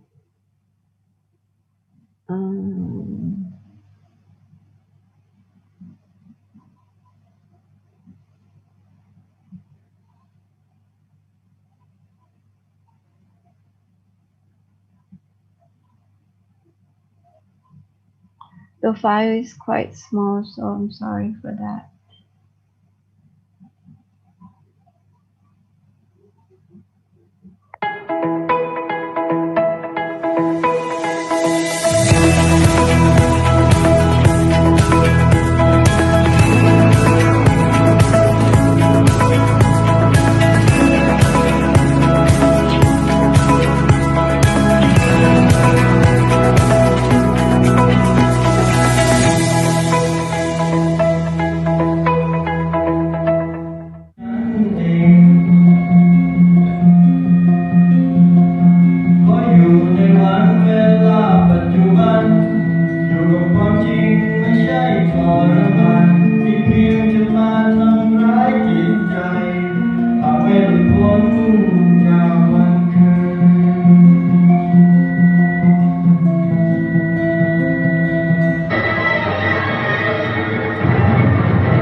Okay, so it was called Bersama Voicing Festival, which Bersama means together.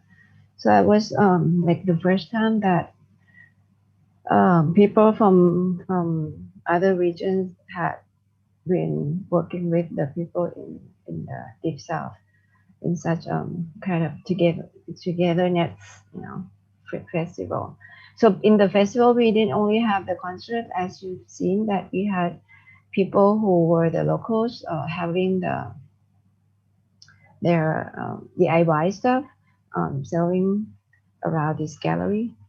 that I work with, and also we invited some culture workers and also activists to come and have discussion about how they have been suppressed in the past. So that was kind of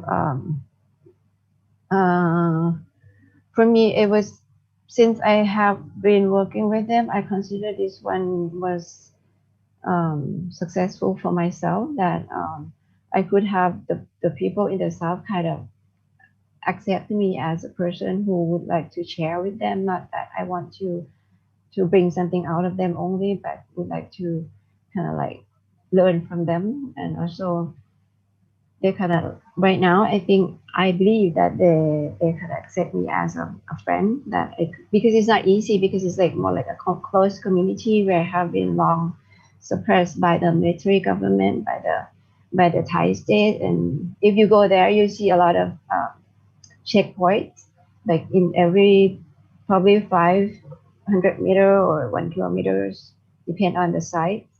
And so people have to live with that, like in daily basis. And you could never know if your loved ones or your relatives have been could be abducted or press charge any days. Or when I went there, like at the first time, it was like people had to kind of like keep me in the loop, that don't go out at this time in the morning, and please go back to the hotel at night at this time, or yeah. So it's been about 5 years that I can feel now that they accept me as a friend. They can, not like I could say trust, but yeah, just as a friend. And that was one thing that I have been doing. And maybe I would show more works that, but escaping from Bangkok,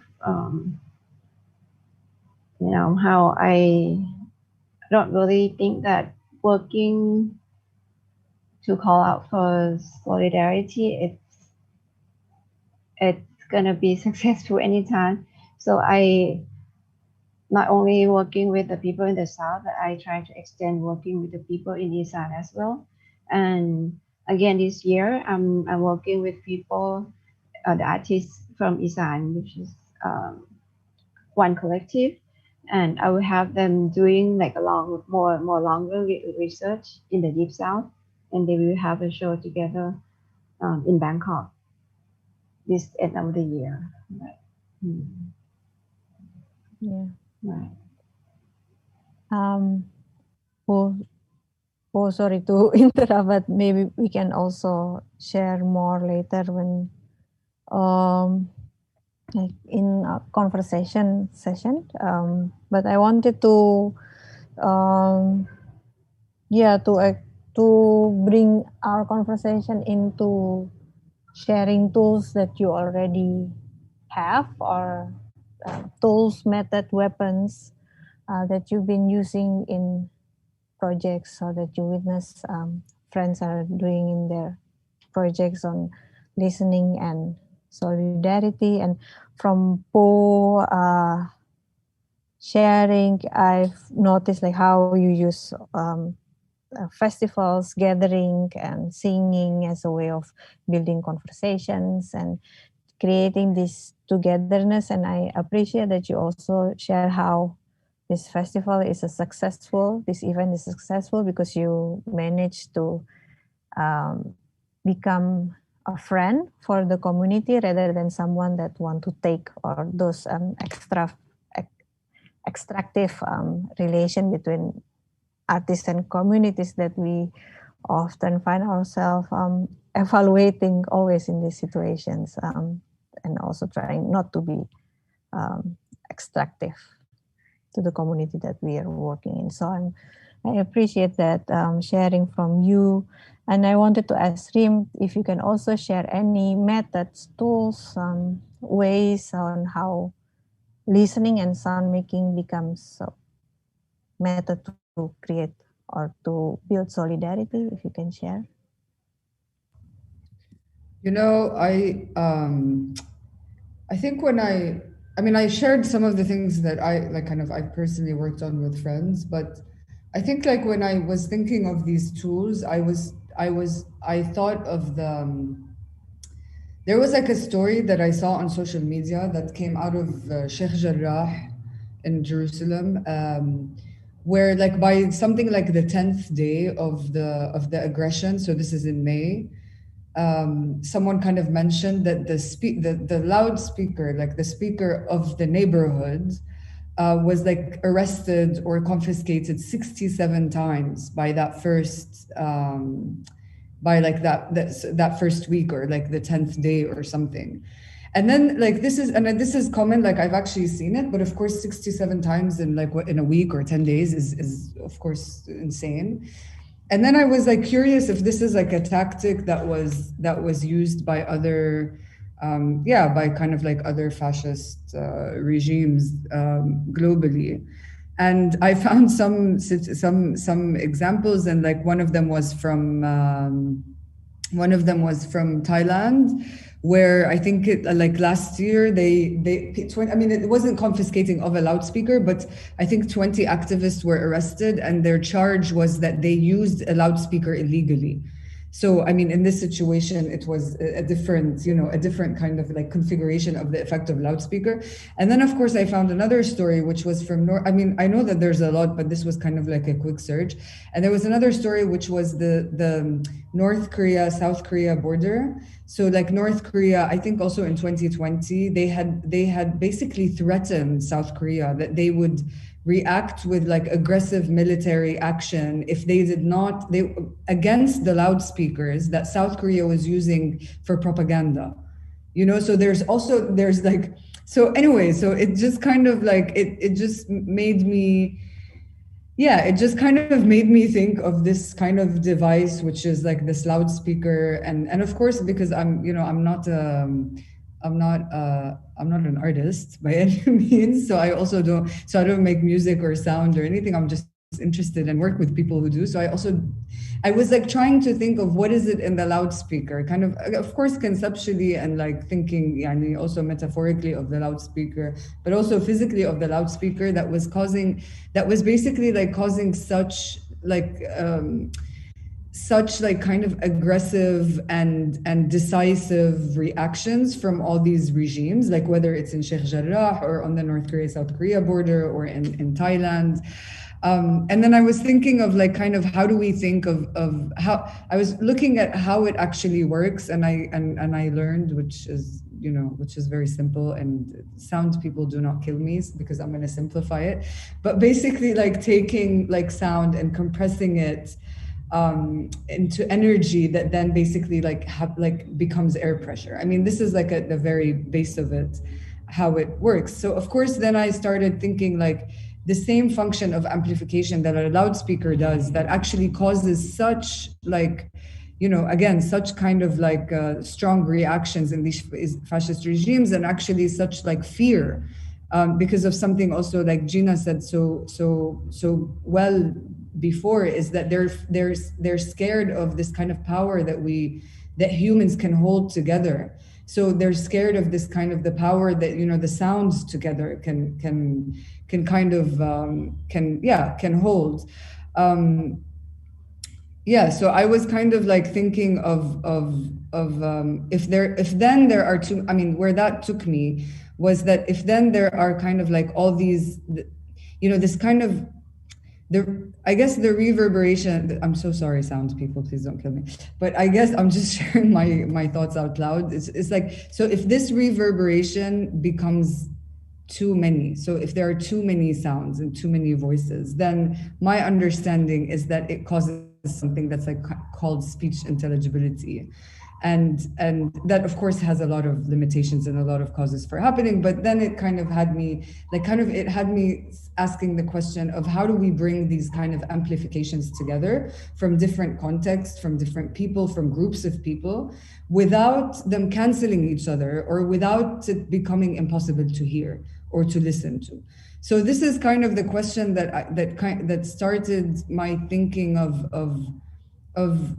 this function. And I think also Merv mentioned it or read it from from Operation Hanoi Hana is this kind of function or tool of amplification, whether it's through social media, whether it's through physically loudspeakers, whether it's through radio, especially also, pirate radios, but also kind of virtual radios that really kind of subvert censorship, that basically have this opportunity to unite, to bring people together that otherwise would not have come together because of movement restrictions, because of borders, because of all of this.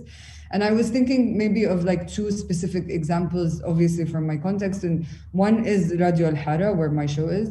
And I think one of the most fascinating things about this radio project is that I felt, at least for me, for the first time, and I don't feel that this ever really happened. Well, I'll tell you what it is first, and then I'll tell you what it didn't happen. But I felt for the first time that there was this kind of space, let's call it, that actually Palestinian voices, with all their difference, with the many Palestinian experiences that I talked about earlier, can actually come together in one place through sound making, through music, through talk programs, through all of this place. And of course, the Radio Al Hara is, they work with everyone. It's not just Palestinians, but it genuinely felt that this was a place that was able to basically really hold all these different experiences together. And this for me is something that's absolutely fascinating. And I mean, one thing that they did, for example,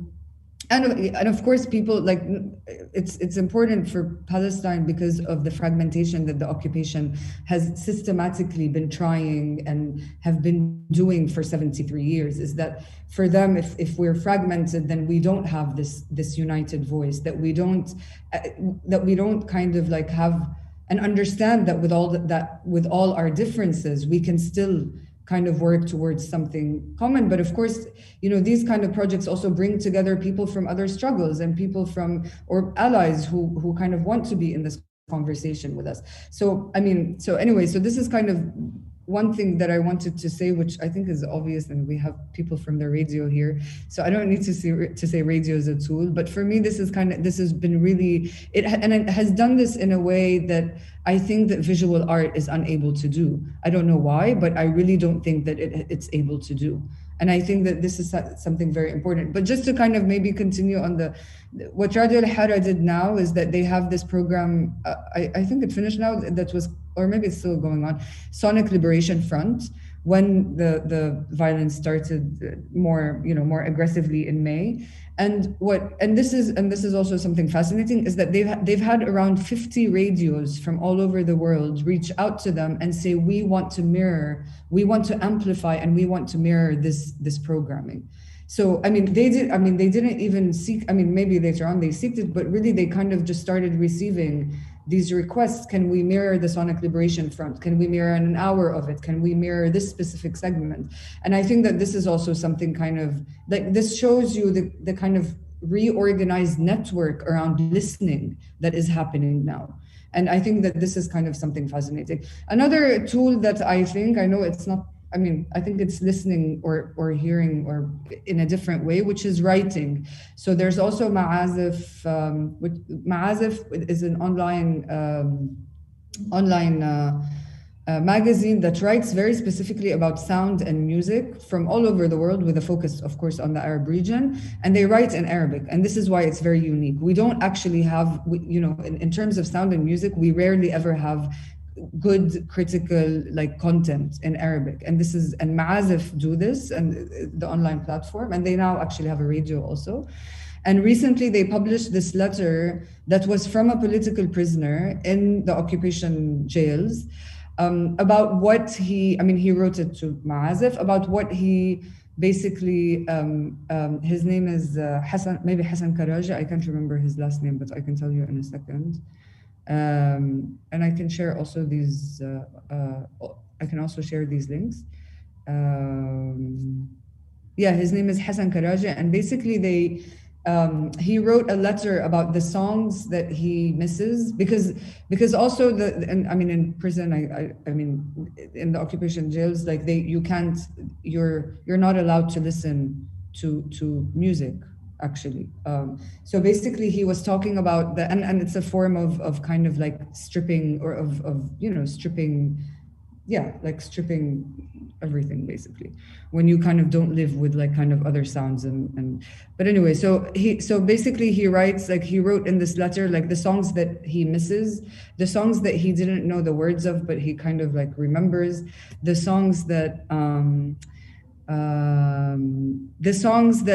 that don't have, like, that you cannot describe, songs that you like to listen with others. I mean, this is him saying that these are the songs I like to listen with others, these are the songs that I can't describe, this is a song that I didn't know the words of but I kind of, and asking the magazine if they know it, songs that you don't know who sang, songs that you like to listen to. And I think that this is also kind of this like really, really kind of amazing way of thinking of like this amplification of voices that all of you have spoken about today, and I think it's just kind of incredibly important.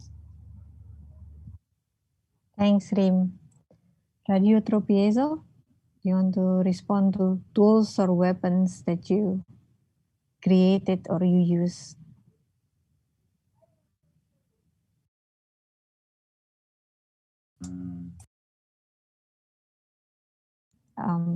Maybe continue the question.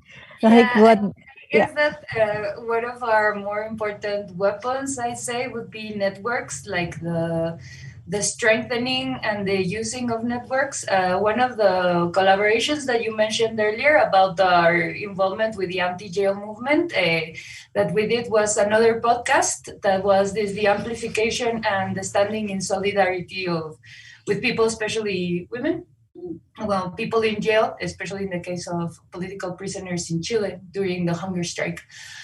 And the method we used, let's say, was another one that was replicated in another collaboration that we did during the first lockdown, where we asked people in our networks just to share through this newfound others way of listening. As they say, our generations are ones that read a lot because of the chat of how information is consumed and how listening is playing into a part of it through, audios or voice recordings or voice messages.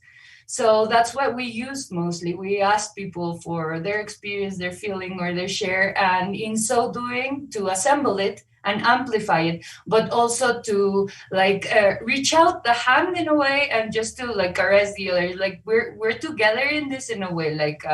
What are you doing? Where are you?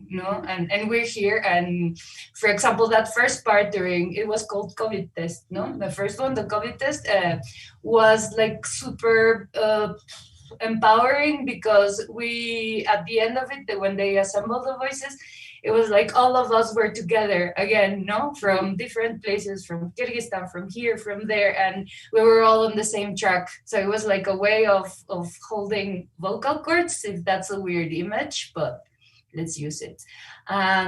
Just like holding a note together, we're in this.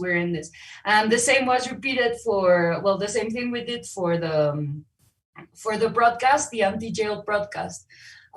How we were going to reflect this, how we were going to mirror this situation, or mirror a solidarity, or just how we were going to reflect upon it from all the different angles. It just came into being different ways. people, someone chose a poem, someone chose the recording of wolves howling.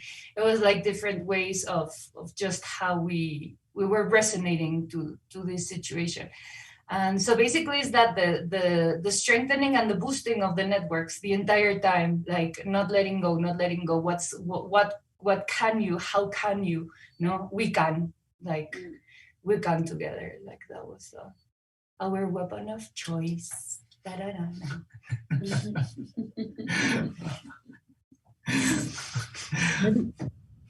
Can I say something? Maybe I think this is really, amazing, and hopefully I have the chance to also listen to the podcast from the jail. But there's also, one of the artists that I mentioned, Charwei Tsai, earlier. She also did. she kind of did a whole workshop and work and like kind of a sound installation around her work with asylum seekers who are imprisoned in the UK from all over the world. But anyway, so maybe I can send it to you. It's, yeah. Thanks. We have question here. I will read it, and it's for 5 of you or 3 of you. The question is, so connecting to sound and listening, a common tactic in solidarity struggles is the method of call and response. In a way, this connects different movements. But through this method, there is always the danger of creating your own echo chamber. So you call and respond only to each other. How would you propose ways or ideas that can avoid this? So I'm going to copy the question in the chat. Anyone wants to respond to this?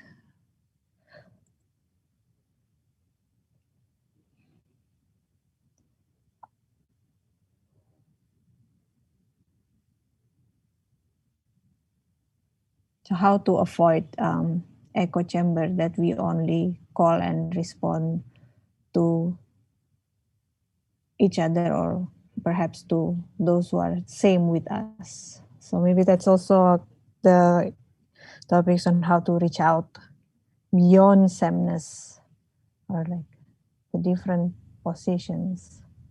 Can I maybe try? I mean, it's a very good question. You know, because I was also thinking about this now when the friends from Radio Tropiezo were speaking about kind of their tools and their weapons, and I was thinking that maybe a part of, at least in Palestine, but maybe you can also tell me in Thailand and Mexico if this is the same. I feel like there is this kind of that this call and response that happened with, you know, that has been happening in Palestine has been, because it's been amplified and because it's become so strong, again, whether through social media or radio programs or mirroring, there has been actually other actions from people who are not necessarily in sound, producing in sound, also working, organizing. And I think that this is kind of like this chicken and egg situation of like, do you amplify first or action? But I think it's just kind of like so interconnected. I mean, the more amplifications you have, the more people who are going to hear about this, who actually, for example, organized. You know, they organize in terms of maybe kind of strikes or kind of like specific kind of actions. But I don't think this is really an answer, but I've been thinking, thank you for the question. I don't know who asked it, but I always kind of like try to think about this. And I do think that there's in more kind of recent years that this kind of amplification has led to like a wider outreach that has, you know, kind of within itself become, anyway, yeah. Sorry, I'm thinking out loud again.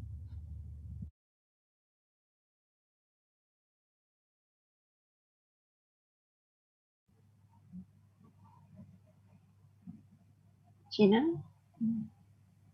Yes. Go ahead, Gina. Okay. Como me parece como importante la pregunta, porque a veces pareciera que sí solo somos pocas personas, pero quería poner un ejemplo, pues trabajando con personas presas y tal. O sea, que creo que lo principal es no pensarnos en la soledad, sino pensarnos como la posibilidad de estar acompañadas a la vez que tú acompañas a otras. Entonces, alguna vez un compañero salió de México y de pronto no supimos nada de él y resultó que estaba preso en París. Y nosotras no conocíamos básicamente a nadie en París, no hablamos francés.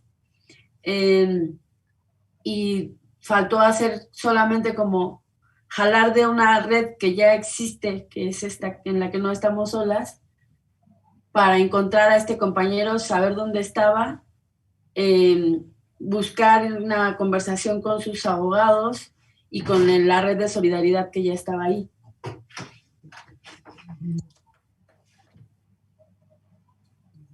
I think this question is very important because it would seem that there's only few of us. But the important thing is not to think of ourselves in isolation or in a loneliness, but to know that this company that we offer is also a way of accompanying many others. It's just a company that breathes into itself. And for example, I would like to mention this example of once this friend who traveled to Paris was in jail. He got imprisoned. And well, in our networks, nobody spoke French and nobody knew anything, nobody knew anyone in Paris. But based on these other networks that we were connected with, it just took like a couple of phone calls to find him and to bring him back to safety. So it's all these networks that we can tap into, and so there we can find like all these companies in making these networks just more solid and making them be used. Entonces creo que es confiar en que no estamos solas y que esas otras redes existen y que lo que hacemos es conectarnos unas con otras y fortificarnos en ese encuentro. Yeah, it's a matter of trusting this, that we are not alone, that these networks exist and that we make them stronger just by staying in touch, and that's a continuous effort. Well, as for me, I think this is it's really tough. Yeah, of course, when we try to express ourselves, and of course, we don't want any echo chamber from our own, peer and people who only agree with us. This is what I always think, like how I can do something beyond that.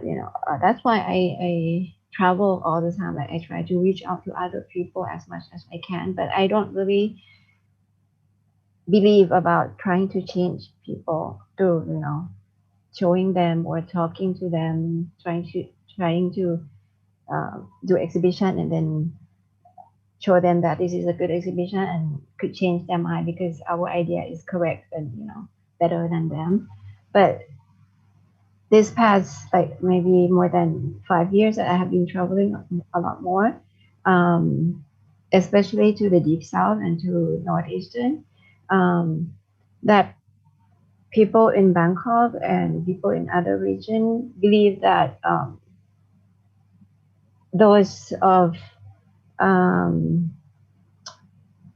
do I say, under superior, they don't really have the voice. But as much as I could do is show them that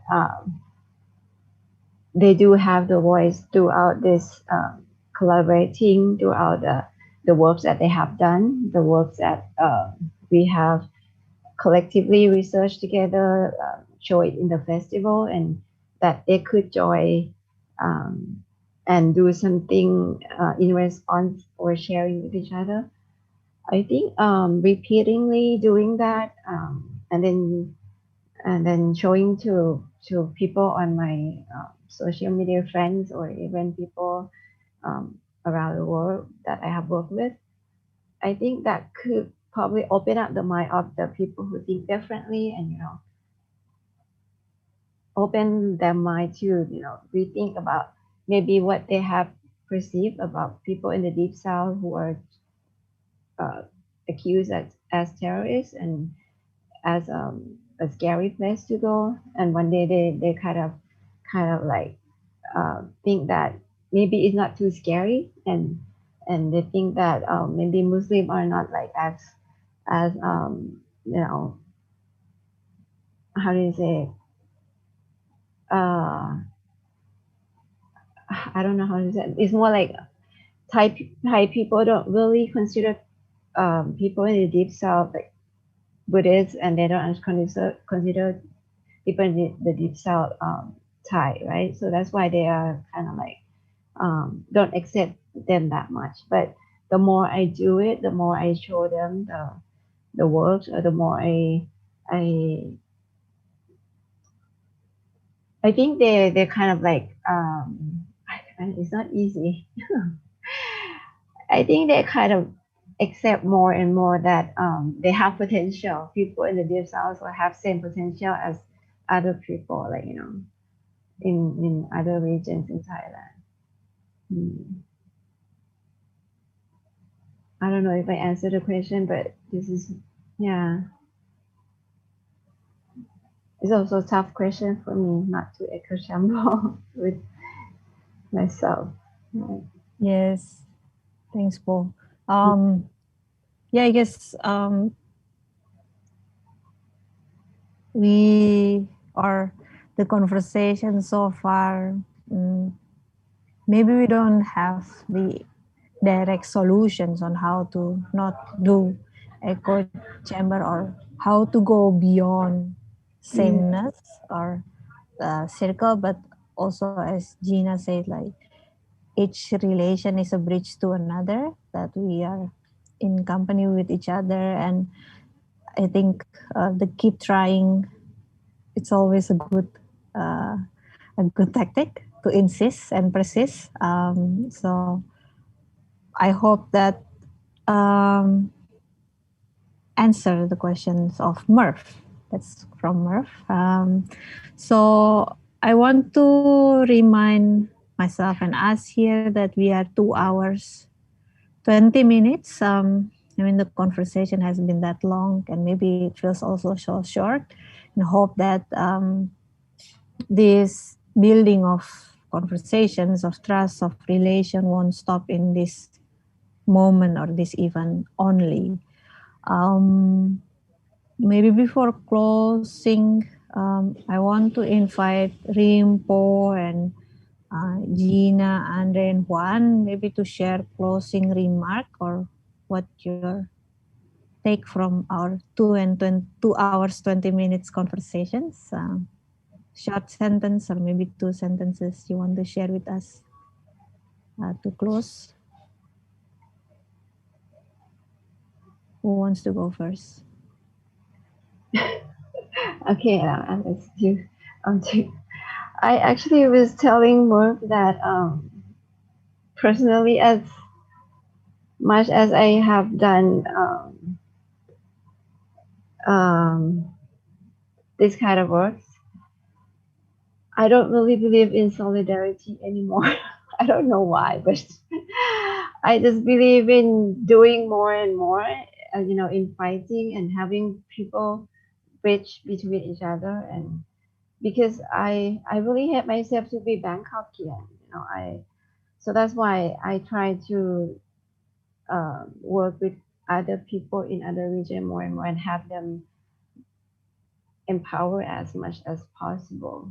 So I right now I think I believe in empowering, but not the solidarity just yet, because in Thailand it's so messed up. So I can't really hope for that in a short while. Yeah, that's my closing. Hopeless.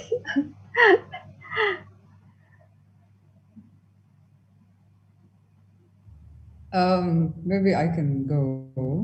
I mean, it's maybe just kind of as a quick response to Pooh. Like this, one of the panelists, one of the contributors on the conference that I co-organized on Sunday, was actually saying his name is Manolo Callahan, and he works a lot on with like Zapatistas in Mexico, and actually it's his work is amazing also with friends and stuff. But he was saying that in the 90s they realized that that we all need to go beyond solidarity. So I think this is just kind of as maybe an agreement that I think we're this kind of notion of solidarity we're a bit stuck in. But I wanted to say thank you, of course. And I also wanted to say that I'm very happy to have met all of you, and excited to kind of also follow and connect and engage more with what you do. And then maybe like just as a last thing to kind of just emphasize this kind of need, I think, of organizing and amplification, like whether it's on radio, whether it's in action, whether it's in social media, wherever it is. But I just think that we just need to keep doing it. I think this is, and then we can call it whatever, solidarity, global coordination, beyond solidarity, network, like kind of organizing everything.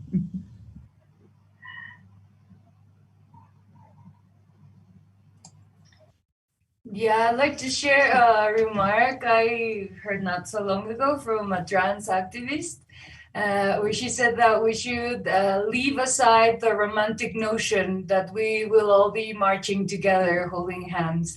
Like, not everyone will come and not everyone will hold hands. Like, only those who want to will be there, not at the front. So the only thing we can do is just fine tune ourselves to like this that we're creating, or this that we're marching towards, so that it could be, as a smooth transit as possible, as much as a transit as possible, in the intended idea of flowing. Just some will be missing, some won't, but just keep on. Mm-hmm. Well, you know. No, it's better. Okay, well, thank you very much. And I'm too very exciting to meet you and to know about your strategies or your methods, your work. And yeah, for me, it's it results as or give me hope and strong to know you, to know that in another part of the world there's people creating in the need of the solidarity, and put the energy, put here its own energy and its own well, yeah, ideas and creativity in the produce links, to cause links between each other. Yeah, it was a nice experience to meet you, and I hope see you again. Okay. Thank you. I think that solidarity is a weapon, but it's a possibility for to live in dignity and happiness. Yeah. Thank you. Thank you. I will not try to conclude because I cannot, and I won't force myself. But I just want to, again, going back to the questions of this conversation, how to listen to solidarity, and perhaps what I can offer also, it's not my own thinking, I'm indebted to people that comes before me and that comes after me, and to friends. So how to listen to solidarity is how to create conversation out of issues which are not usually brought together between people who do not know how to talk to each other, and who may not always know how to want to talk. So I guess, again, a very bad summary of what we are talking about, but I hope each of us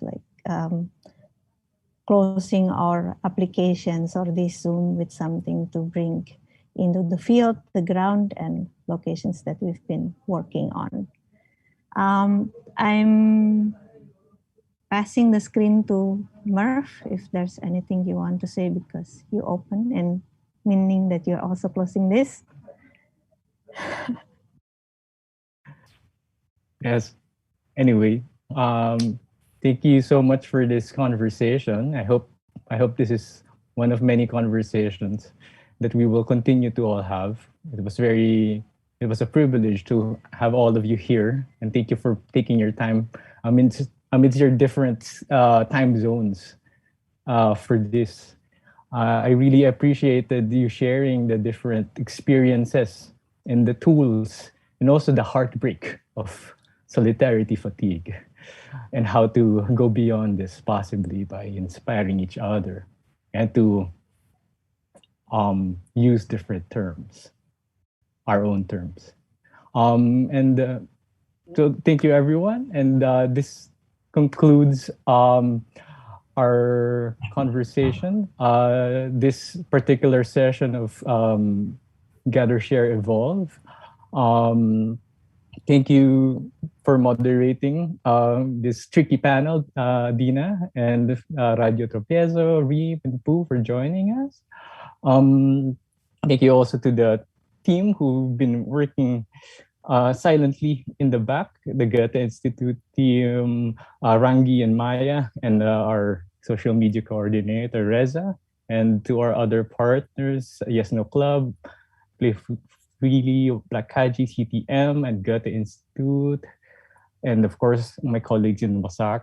And we still have a lot of other activities. We have some workshops in Nusasonic in the next few days. If you want to find out more about this, please look at our website. Sorry, I'm shamelessly plugging nusasonic.com.